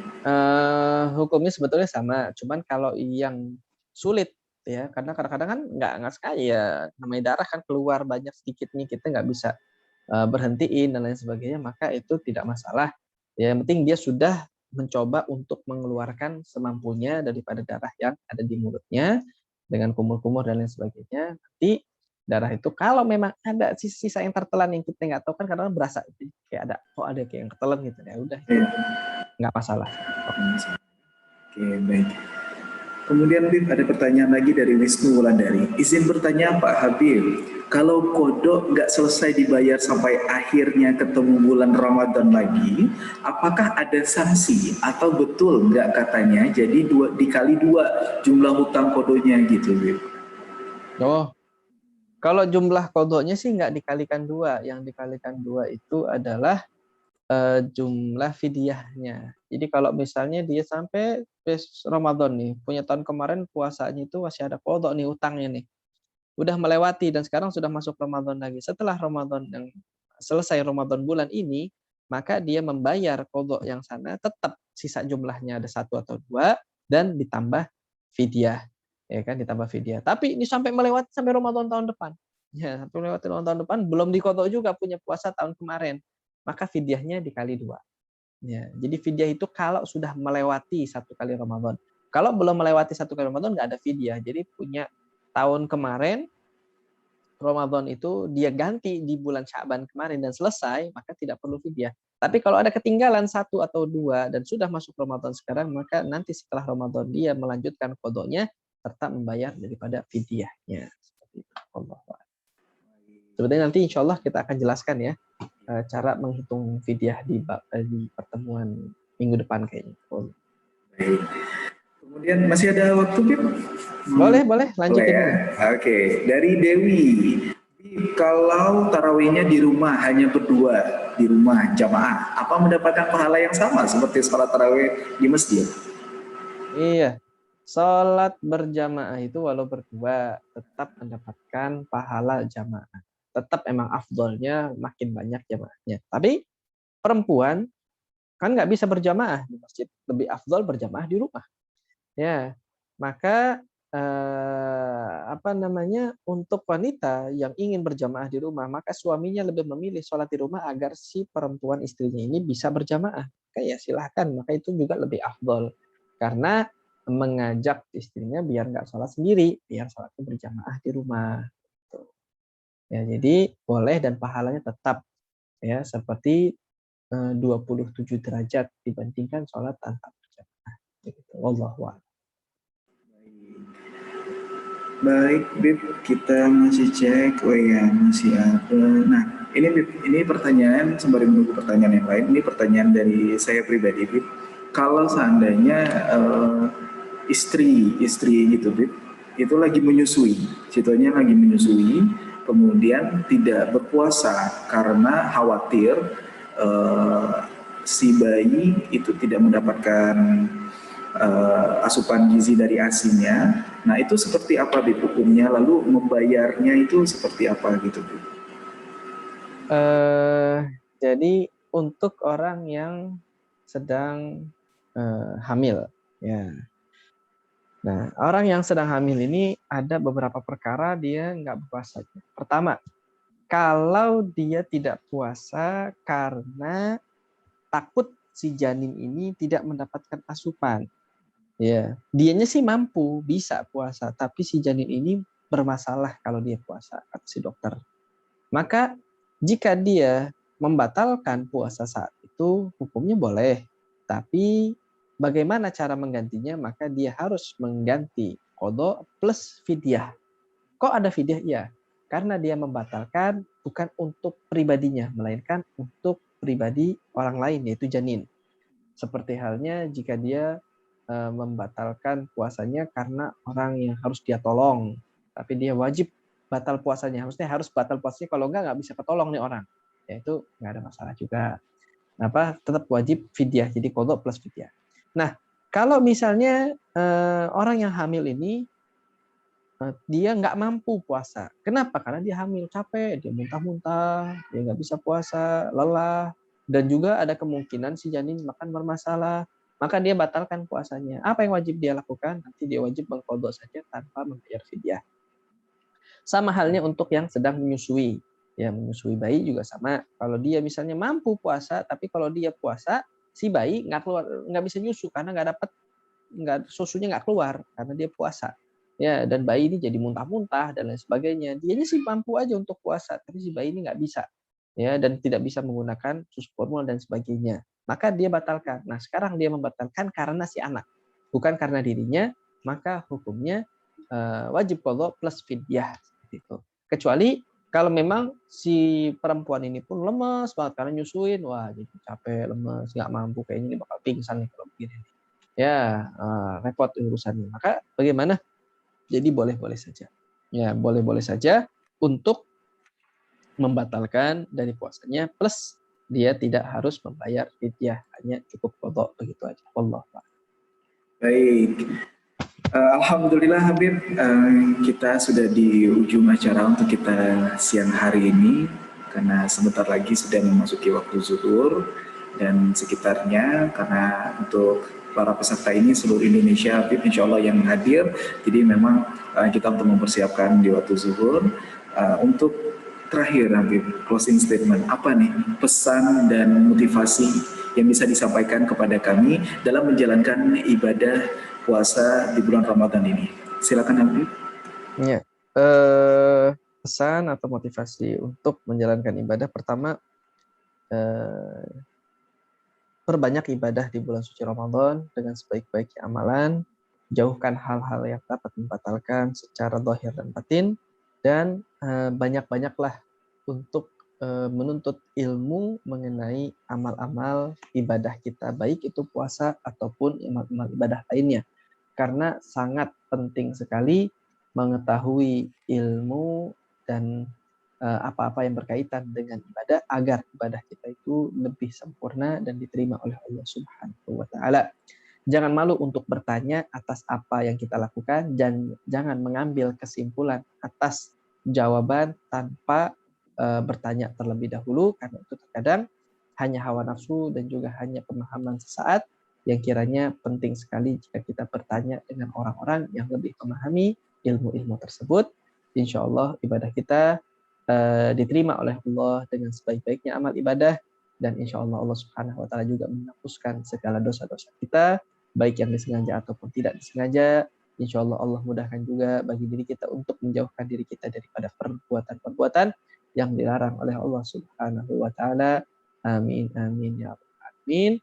Assalamualaikum warahmatullahi wabarakatuh. Waalaikumsalam warahmatullahi wabarakatuh. Terima kasih kepada Al-Habib Husin Al-Kaf atas inspirasi dan materi serta nasihatnya kepada kita pada siang hari ini. Kepada seluruh para peserta yang pertanyaannya belum bisa terjawab pada hari ini, tidak perlu khawatir, tidak perlu kecewa. Insya Allah nanti mohon berkenan Habib mungkin bisa menjawabnya via voice note di grup ya Habib ya. Nanti jadi seluruh peserta tidak perlu khawatir, nanti insya Allah akan difasilitasi untuk setiap pertanyaan dijawab melalui grup yang nanti akan difasilitasi oleh panitia. Baik, sekali lagi kami ucapkan terima kasih kepada Habib Husin Al-Kaf atas inspirasi dan nasihatnya pada hari ini. Semoga kita bisa bertemu lagi ya Habib ya di lain kesempatan, dan jika nanti main ke Bangka Belitung mungkin bisalah nanti kita berjumpa ya Habib ya. Amin, amin ya rabbal alamin. Terima kasih kepada semua dari teman-teman yang telah ikut kegiatan kita hari ini. Kita masih ada beberapa kegiatan di minggu-minggu selanjutnya, dan pastinya untuk tetap menyiapkan diri menghadapi dan menjalani aktivitas kita sehari-hari di bulan suci Ramadan ini. Semoga Allah Subhanahu wa taala senantiasa melimpahkan rahmat-Nya kepada kita semua. Amin ya rabbal alamin. Akhir kata saya Said Ahmad bin Yahya undur diri dari hadapan Habib dan hadapan sahabat semuanya. Mohon maaf apabila ada kata-kata maupun kalimat yang kurang berkenan. Insya Allah kita akan bertemu di lain kesempatan. Terima kasih. Wassalamualaikum warahmatullahi wabarakatuh. Waalaikumsalam warahmatullahi wabarakatuh. Terima kasih Habib. Sama-sama.